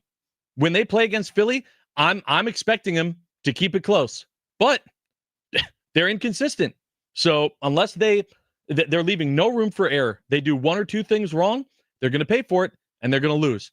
It's just that's how it's going to go. What I don't understand is why we change the way we do that, though. And I think that's to that point. Look at the end of the first half yesterday. All 3 timeouts, if I'm not mistaken. If not, we had 2 of the 3. I think we had 2. There was 2 minutes and 22 seconds left, so 2 timeouts, including the 2-minute warning, and we get the ball back after halftime because they dared us. Mm-hmm. They dared our offense. Yeah, you guys can have it. We want to start with it, but you can have it. What should the expectation be in that 2+ minute drill that happened at the end of the first half? Because what happened was absolutely nothing. Right. And we got the ball back. But ultimately, what would have been the right call there? Because that one's in a lot of people's craw this morning, is that ability to manage time. Do we sprint down the field and try to score a touchdown as fast as we can, which is essentially what a 2-minute is supposed to be, right? Get the score in, or do we do what they did, which felt like we're going to, there was one time that ran 16 seconds off the clock. There's something that Matt LaFleur believes in time management that I don't know exists. And I've watched a lot of sports, as we all have. He believes something that I don't know about. That's the only explanation for how he manages the clock. No, but I'm also not sure that he knows. That's my point. I don't think How are we supposed to believe in Matt LaFleur when Matt LaFleur doesn't believe in Matt LaFleur? Like, legitimately, that's what it comes down to. As soon as he knew he had the ball back to end the half, he's getting the ball back. Be aggressive. You have 2 minutes. Open the page of the playbook to the 2-minute drill. Okay, 2-minute drill. Go. Run the play that we were practicing, because this is the situation. We practice for the situation, right? As we get to the top of the hour, I want to talk specifically about one word in this tweet at the top of the next hour. We have Andy Herman joining us at 8:20. There's a lot of conversation about Matt LaFleur, and specifically, it might land here. I'm going to read this in its entirety from Andy from Menominee Falls. Andy, I trust you. I'm not pre-reading this. How often do we see a team embody the persona of their coach? That's what this Packers team is. Mm-hmm. The inconsistency, lack of discipline, puzzling decision-making, it's all an embodiment of what Matt LaFleur is and has been. He hasn't evolved, and the team is a direct reflection of that. There's one word in there that I emphasize, but I want to talk about specifically in the next segment. And there are points upon points that we can connect to back in training camp that had me feeling this way. And it's discipline. On the way here this morning, I was thinking about the words undaunted and how that's been the Brewers moniker for some time. Mm-hmm. It feels like the Packers are daunted. And the reason it feels that way is because they're undisciplined. Let me ask you a question. Did you through 160, 168, however many they played, did you ever second guess what Murph would do? No. Did you at any point through the entire baseball season go, well, I don't know. I'm not sure how Murph is going to feel about this or what he's going to do here. No. You might not have agreed with it. You might not have agreed with the move he made. Sure. But you knew what Murph was going to be and who Murph is. The most absurd, crazy thing we saw from Murph was when he pulled a pancake out of his pocket. Besides that, you knew what Murph was going to be. We just don't see that from LaFleur. You don't. It's because of a lack of discipline. Let's go there next. We're so glad you're here on the Nicolay Law Fan Talk and Text Line. Keep them coming. 414-677-1250. The Wisconsin Sports Radio Network, powered by the Potawatomi Sportsbook. This is Inside Wisconsin Sports with Trevor and Josh. Let's talk a little discipline, shall we?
The rookie Ryan Fitzgerald, undrafted free agent. The last 6 years at Florida State, an All-American, trying to win at Lambeau. Hold is down, the kick is up, into the wind, it is good! They had to play in order to beat us in regards to trying to run the football consistently throughout the course of the game and just make us dink and dunk the ball down the field, which we were able to move the ball, and then played good defense in the red zone. We had the 2 turnovers, missed a field goal.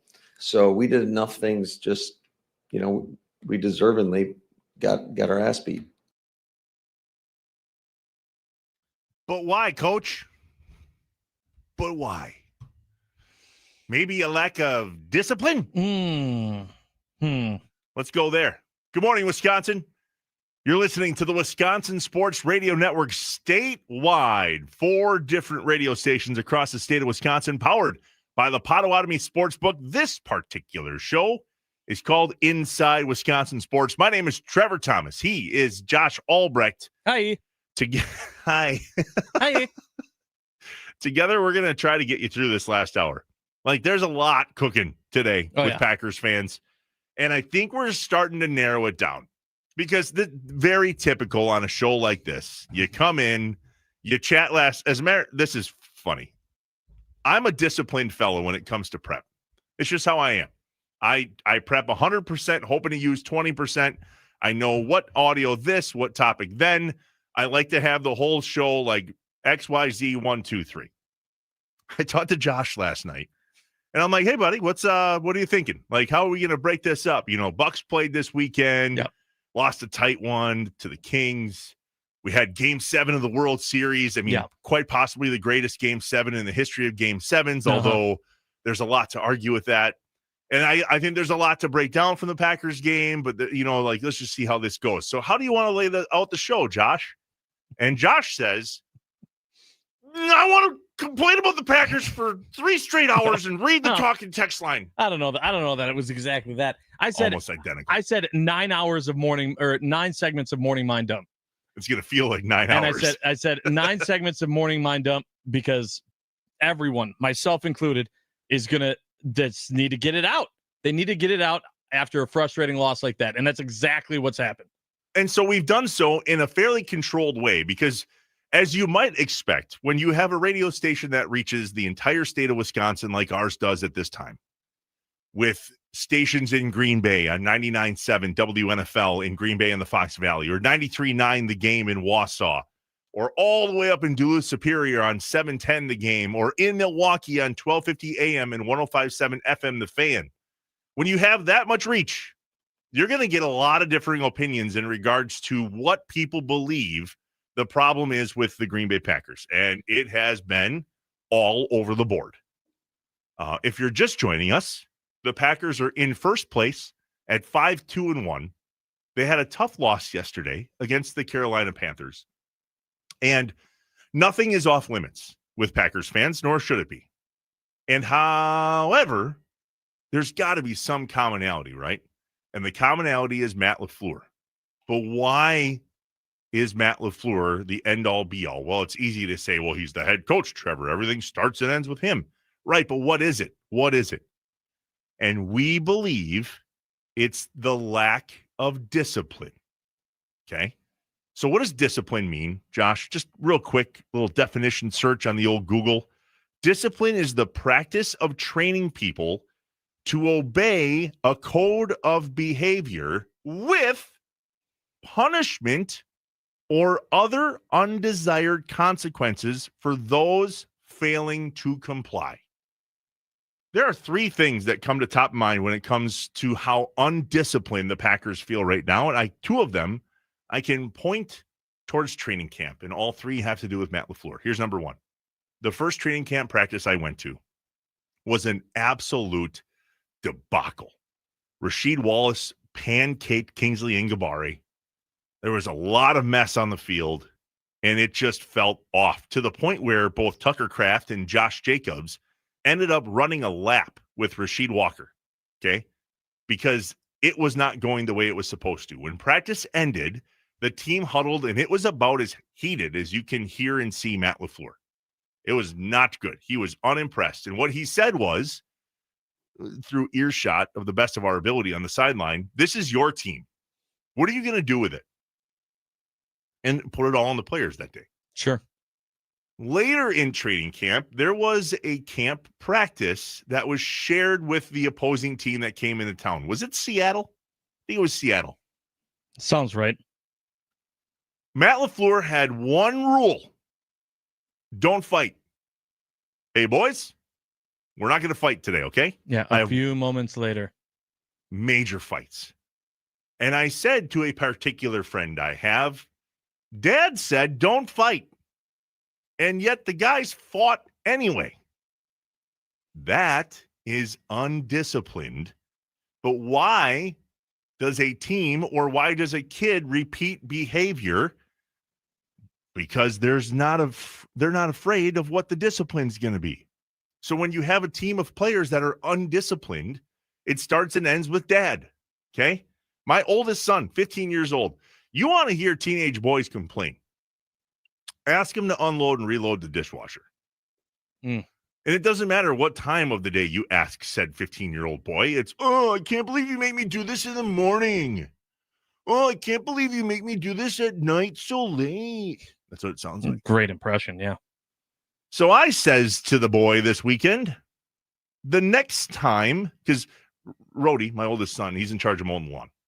And we're teaching them about money, right? Yeah. That's one thing. I love my parents to death. They did their best, but I did not get taught how to appreciate or have discipline in finances. And so we're trying to teach them money. And so somebody is going to say, you pay your kid to mow the lawn? No, I'm teaching him about money. And so Rhodey has what we call the IOU lawn list, $15 a mow. He keeps track of it, and it allows him to go, if I want something, then I will get this based on the amount of money that I've earned.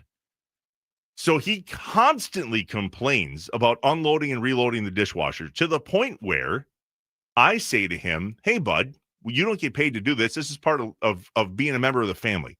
The next time you even mutter a complaint, you owe me $15 because that's not how this is going to go. And by the way, we've let him get away with that a ton. Sure. And so I finally said to him this weekend, hey, bud, the next time you complain, you owe me $15.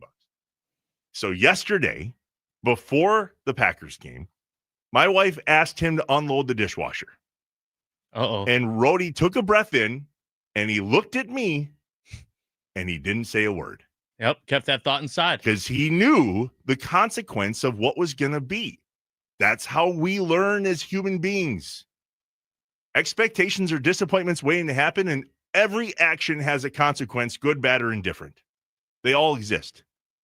What is it about the Packers team that is so undisciplined right now to the point where they don't care what the consequence is? Because that's what it feels like. So too does the head coach. He seems very undisciplined. And so if the team is undisciplined, we would look to dad. And if dad's undisciplined, we go, well, now what do we do?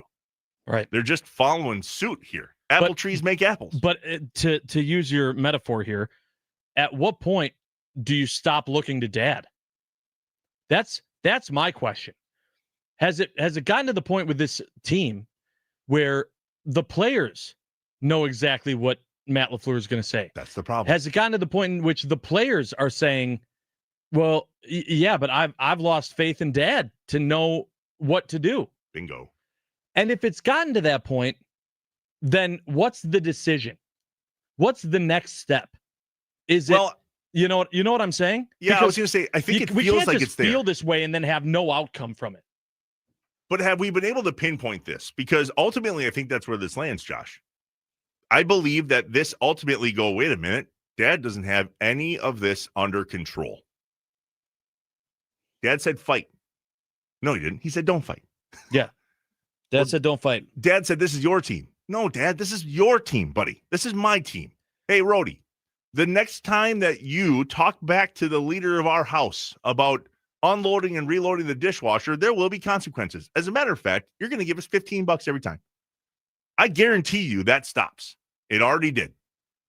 somebody have a conversation about what it is that needs to happen. And there was one key point last week that I did not think I was going to talk about, but it's totally relative today. So here we go.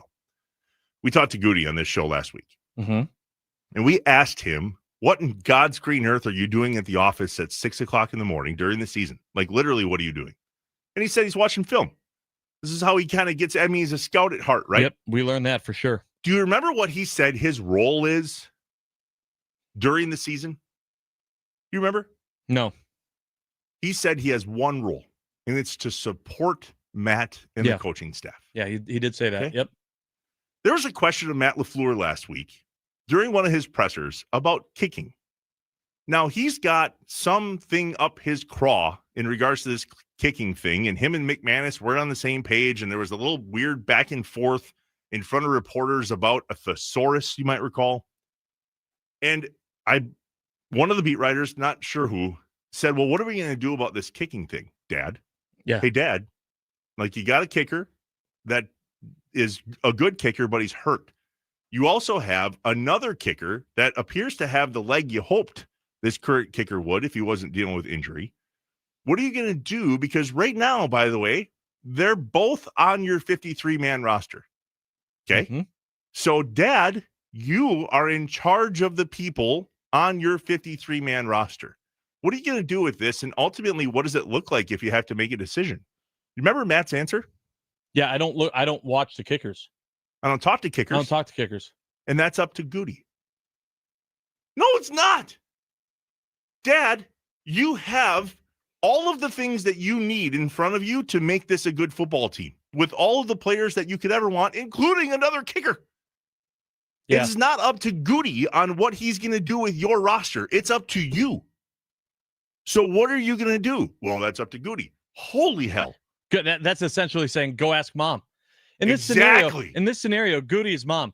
We're mad at Dad. But it comes down to the same thing, right? If we're the kids, we don't go and ask Mom these questions. Mom's not responsible for us in this case. Mom packed the lunch.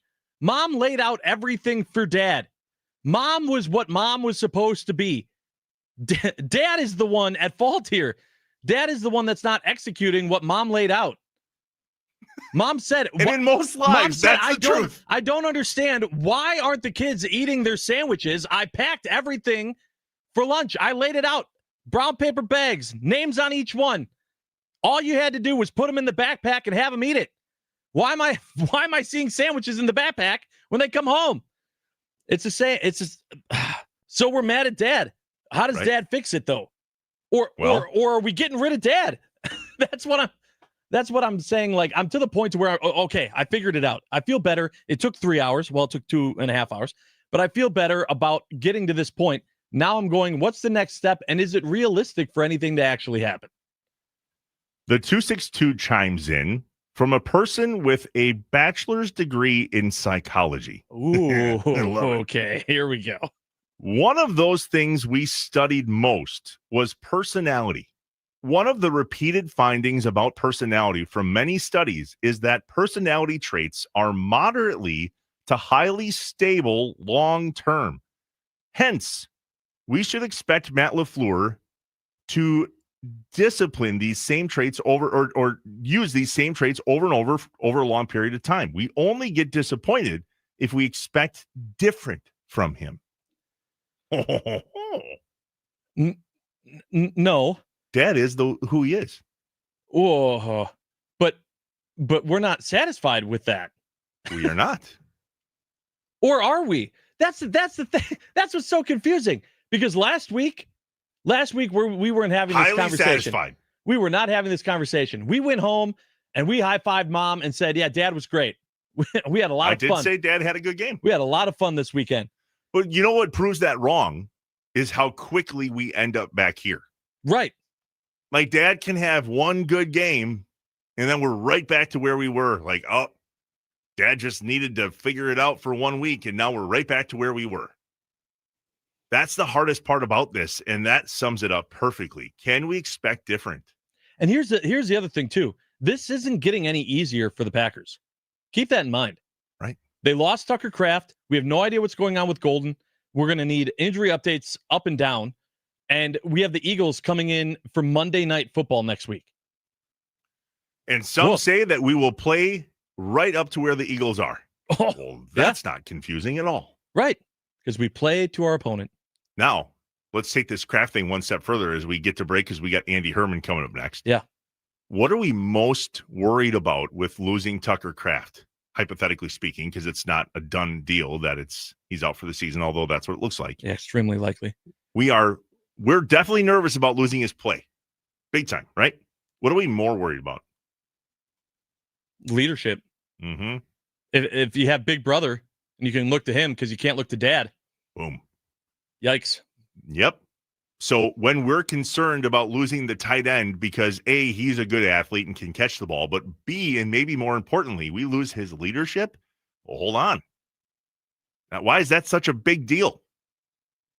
Hopefully Andy Herman has answers to all these things, because we're not short on questions today. No, we are not. Andy Herman of the Pack a Day podcast joins us next here on the Wisconsin Sports Radio Network, powered by the Potawatomi Sportsbook. This is Inside Wisconsin Sports with Trevor and Josh.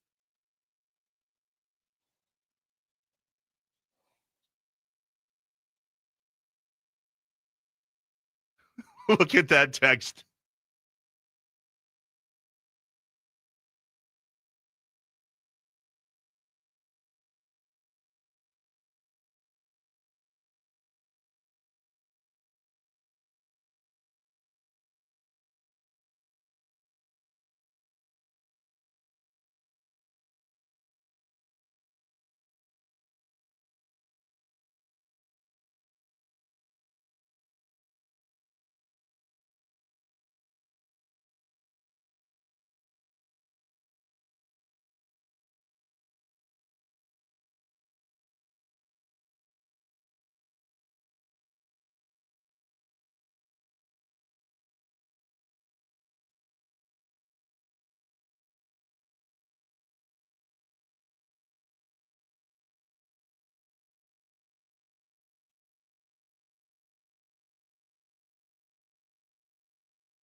What's up, Wisconsin? Welcome back from the Wisconsin Sports Radio Network studios, powered by the Potawatomi Sportsbook. You are listening to Inside Wisconsin Sports with Trevor and Josh. Joining us now on that Wisconsin Sports Radio Network guest hotline, powered by Gruber Law. One call, that's all. I got our guy, Andy Herman from the Pack a Day podcast. Andy, help. Because this is a day where you would expect, based on how we as Packer fans feel, for the team to be 0-8. But they're not. They're 5-2-1 and in first place in the NFC North.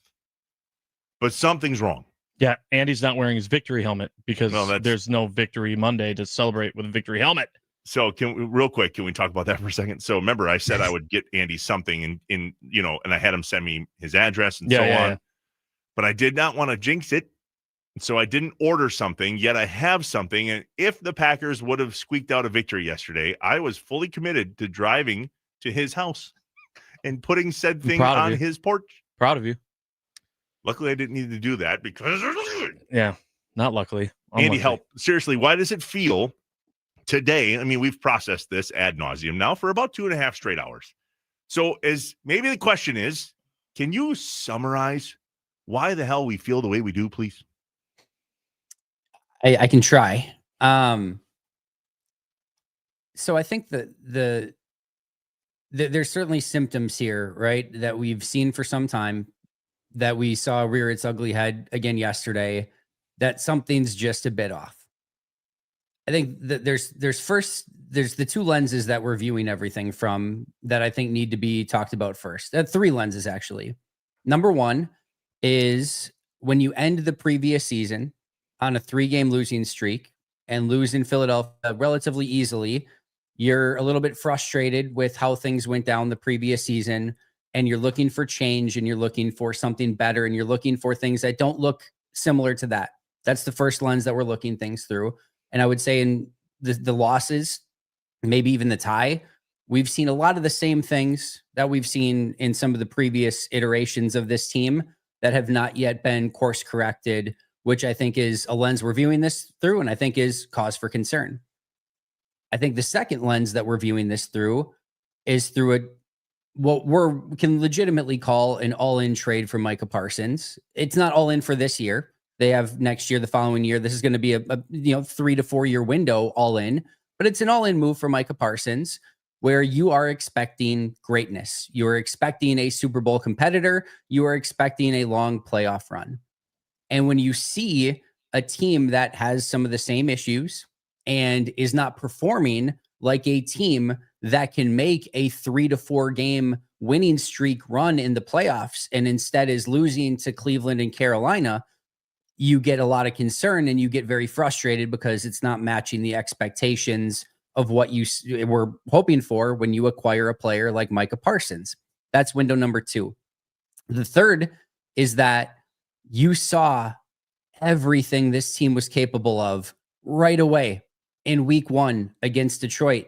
You saw proof of concept immediately. You didn't have to imagine what this team could look like. You saw it right away. You saw a potent offense. You saw a defense that was flying around and doing everything they could to disrupt Detroit against one of, I know that they are a game or a half game behind Green Bay and haven't played their best football, but still one of the premier teams in the NFL. You saw it and could feel it immediately.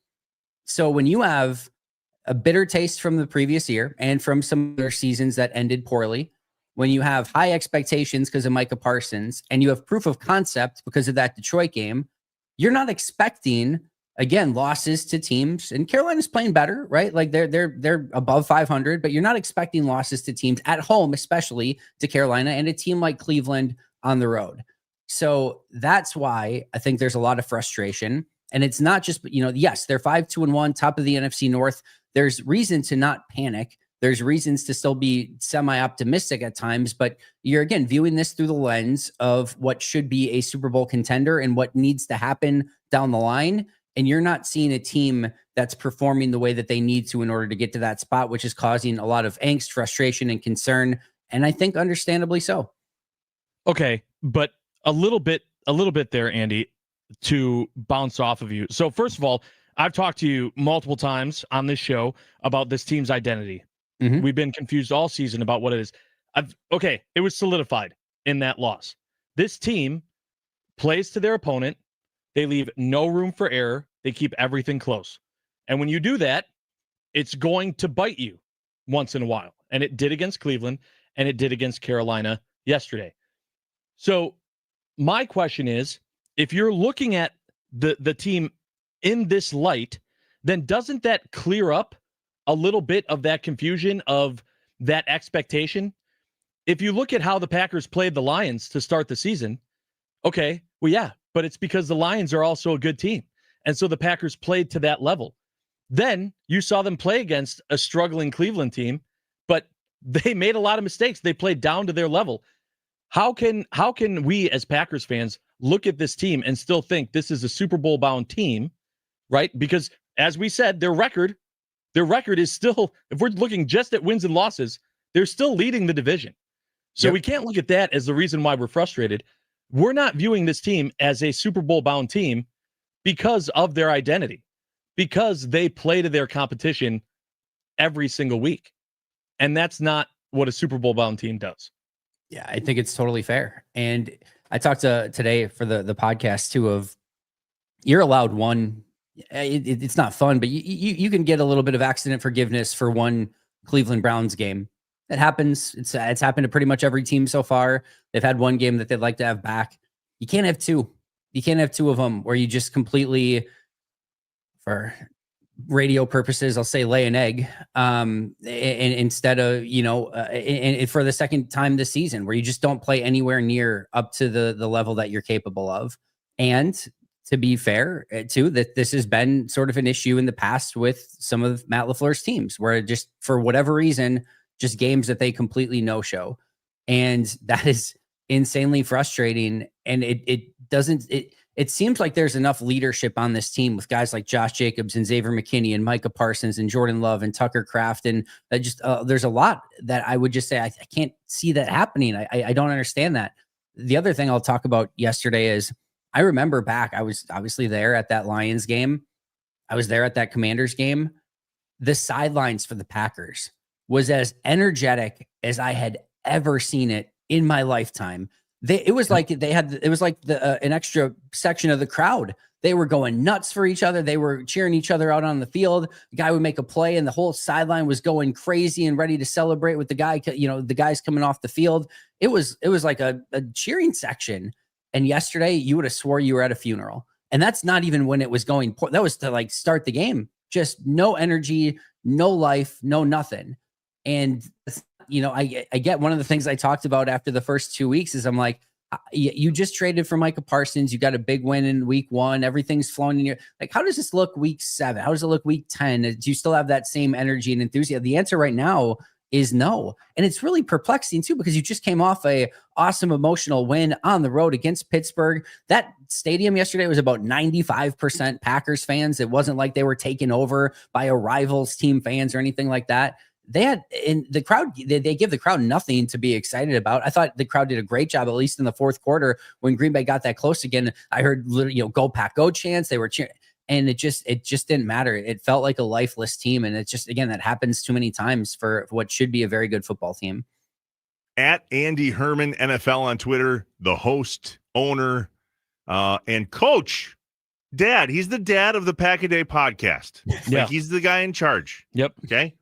Follow both of them on Twitter. Andy, there's something wrong with dad. Like, dad's not getting through the kids. And I'm starting to think that there's maybe something wrong with dad and his brothers too. Like, his brothers, meaning the other coaches, are fighting with dad. Like, something is up between Matt LaFleur and the rest of the Green Bay Packers. And that's not an excuse. It is just an observation. What is it? Yeah, I don't know what that underlying sort of disease is. We see the symptoms of a team that's not exactly cohesive. I liked a lot what Josh said earlier too, of that this team wants to kind of be a grinded out football team, and it really doesn't match their DNA as a team at all. This is a team that needs to, and I get part of it is maybe some of the weapons being down and things like that, but this needs to be a team that puts up points on offense and then gets ahead and their defense flies around the football and makes plays and creates turnovers. A grinded out game with a bad run blocking offensive line, with a team that doesn't do great in converting third and shorts, with a team that struggles with penalties and mental mistakes to put together 12 play, 75-yard drives, and a team that does not cover well on key third downs on defense and is, now yesterday starting to be worse against the run. A grinded out game does not fit this team or what they want to be. Yet game in and game out, it's a lot of these third and shorts on offense, fourth and shorts on defense. That's not where that's not where you want either of those. You want to generate third and longs on defense, obviously, and they're just not doing that. Three negative plays on defense through the entirety of yesterday. 3. You had 1 tackle for loss by Micah Parsons. You had an interception by Xavier McKinney.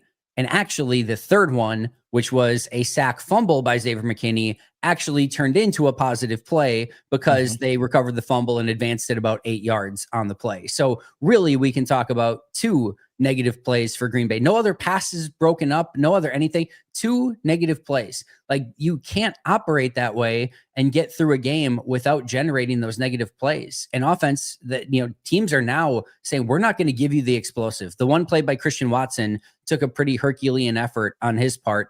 And even in the next time they tried it, Jordan forced it into triple coverage and you get picked off on the play. So going hunting for big plays, they went 1 for 2. Well, actually, they dropped Golden couldn't come up with the one. So they went 1 for 3 with a 50-yard catch or whatever it was and an interception. So you can't generate big plays on offense, and you're not generating big plays, negative plays on defense, and you're certainly not doing it on special teams. You're now playing a grinded out game. And like I said, I don't think that fits the DNA of this team. Yeah, I couldn't agree more with you on that. So we kind of laid all this out. We also obviously have the negatives and injuries that played out as well. But that. So what is, if it is, this is the problem with this inconsistency. What's the solution?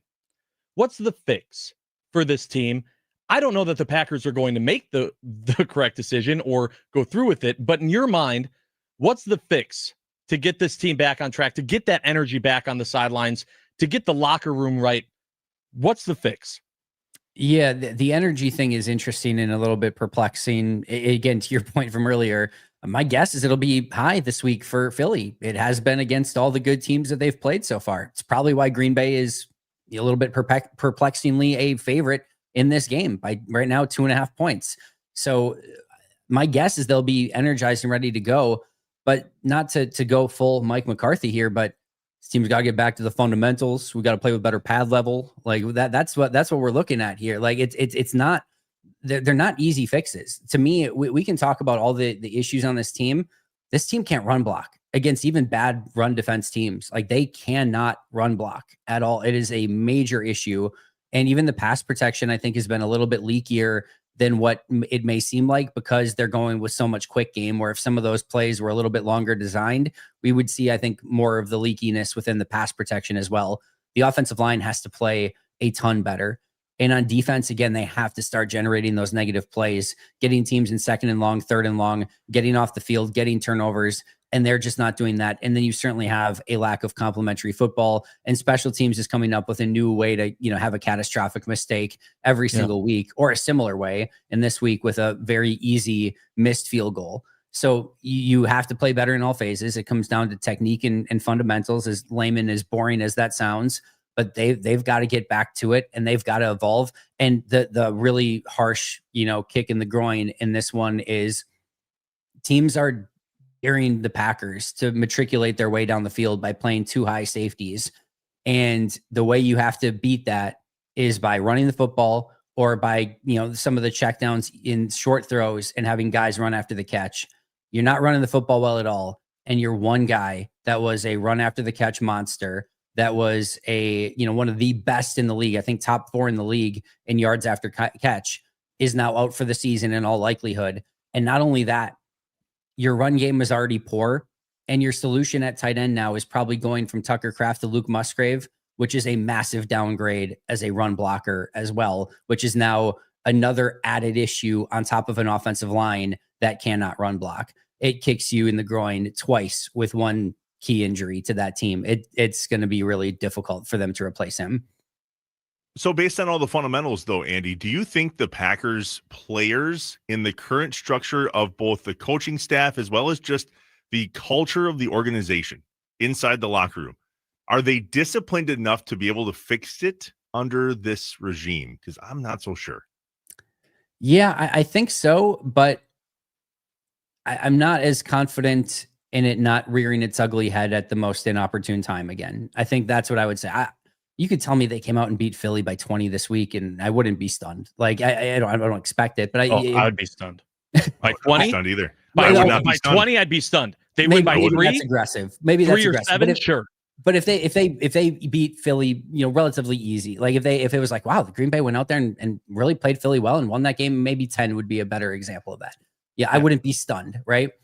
If you told me that they got to the first round of the playoffs again and a series of drops, penalties, missed plays on special teams, etc., and poor run blocking completely doomed them, and they lost maybe even to Philly again by 20 points in that, I wouldn't be stunned at that either. So yeah, I think my guess is we're going to see a really good stretch of football from this team at some point.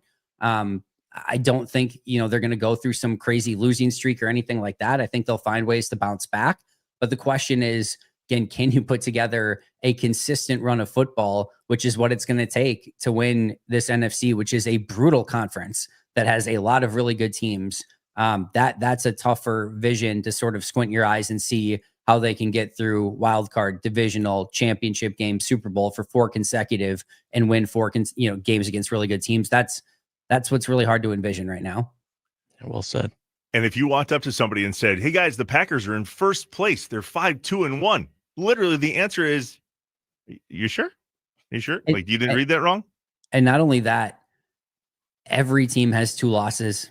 Every single team has 2 losses. Now, not every team has 2 losses to the Panthers and the Browns. It's a little bit different, and a tie to the Cowboys. But every team has for the most part, has kind of a crappy loss. The Chiefs, by the way, if the playoffs started today, would not be in the playoffs. Like that's where we are. And the Chiefs are a really good team. Like they are a really good team, and they would not be in the playoffs if things started today, and have 4 losses, by the way. Every team has their warts, and they've come up through the course of the season so far.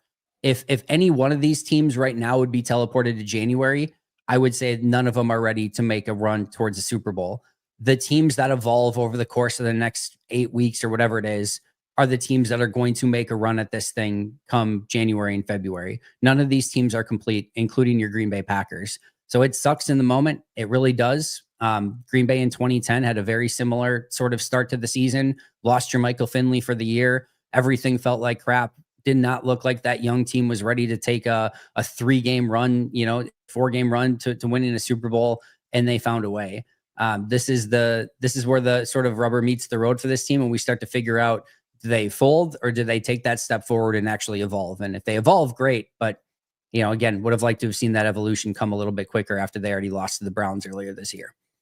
We'll chat with him again on Friday. Andy Herman at Andy Herman NFL on Twitter, and the Pack a Day podcast, wherever you listen to podcasts, and all over online as well. I mean, just search it. You're going to find it. It's entertaining. We go to you for all the stuff. We'll talk to you again on Friday, and then again on Monday before the game. And then do we get to talk to you on Tuesday after? We'll text you and let you know. Yeah, we'll figure that out. Andy Herman, the Pack a Day podcast. Thanks, buddy. Thanks, we'll talk Andy. to you soon. The Wisconsin Sports Radio Network guest hotline, powered by Gruber Law. One call, that's all. It's hard when you have moments like we do now to just not find the scapegoat. Yeah. Like Andy's like, they can't run block or pass, whatever it was. Yeah. And I'm like, yeah, but it's coach's fault. Right. Well, that's what I mean. Naturally, as fans, we look for the out in some way. We look for who to blame, and then we talk ourselves to the point to where we go, okay, I need something positive. Give me some positive news. And for optimistic Owen over there, but look at the record. Look at the record. Look at where this Packers team is. They're still in first place. Positive Pete. Yep. Optimistic Owen. That's the truth. And yet it doesn't feel like that. It doesn't feel like it, but it's there. You can hang your hat on that. And then Sushi from the Falls on the Nicolay Law fan talk and text line, 414-677-1250 don't read says, well, can we start calling out Rich Bisaccia as well? I have questions. Maybe we'll get to that tomorrow. How many different position coaches I know. have been within Matt LaFleur's coaching staff that may or may not have the leadership they need to succeed? Because there's been a lot of them. And I'm not so sure. Mm-hmm. Fascinating. All right, we'll wrap it up next. And what's up, Wisconsin? What's up? How do we move past this? Great How do we question. get beyond this and just start to take in the week for what it is? Bucks tonight, other things. We barely even got to the weekend that was Halloween. What's that, Matt LaFleur? I don't give a if it's Halloween or not. It's Friday in the football well, maybe season. you should. Maybe you should have. Have a little fun, for God's sakes. The Wisconsin Sports Radio Network studios, powered by the Potawatomi Sportsbook. One more with Inside Wisconsin Sports with Trevor and Josh.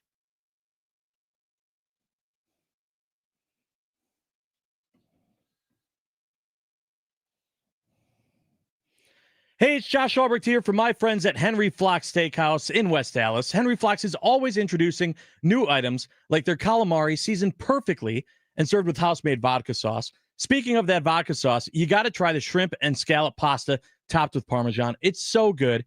And don't forget about their incredible drinks like the Ruby Slipper or your classic supper club favorites like a pink squirrel or orange dreamsicle ice cream drink.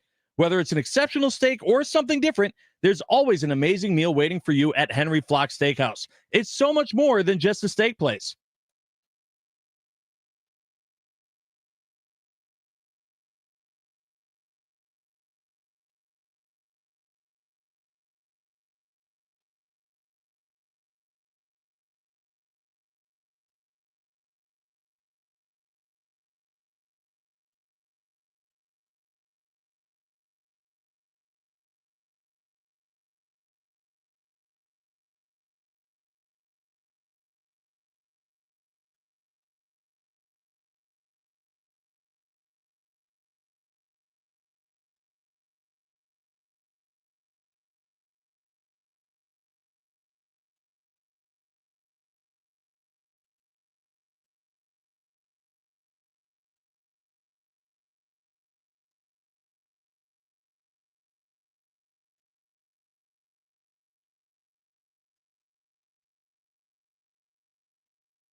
We wrap it up every day with What's Up, Wisconsin, here on Inside Wisconsin Sports with Trevor and Josh.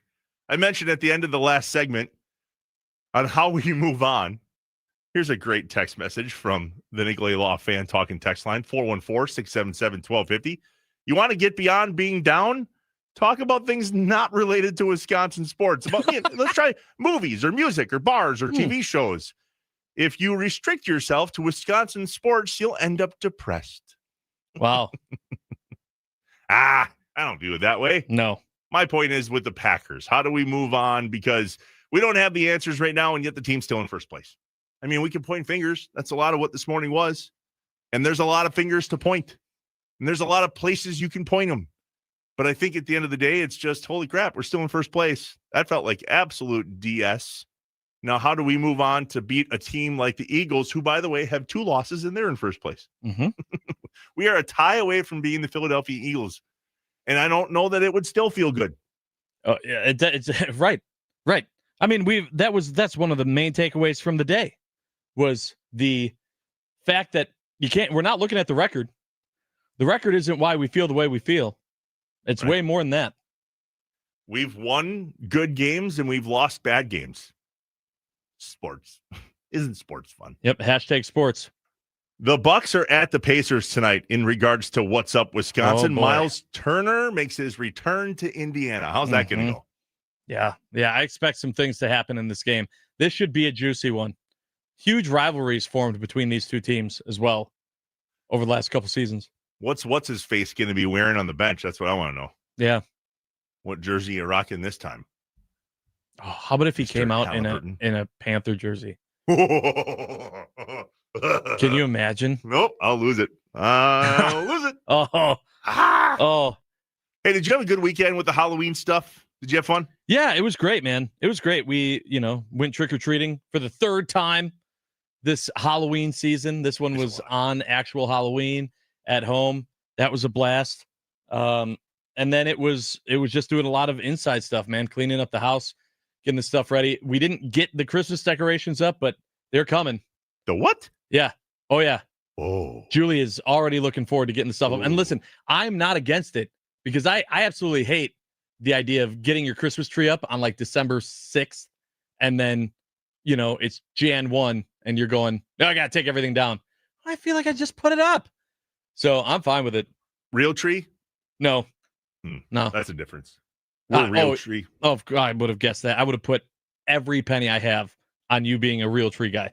Yeah, Amanda wants the real tree. I'm indifferent, but I'm down because I think it smells great and all that stuff. I can't believe we're talking about this the Monday after Halloween.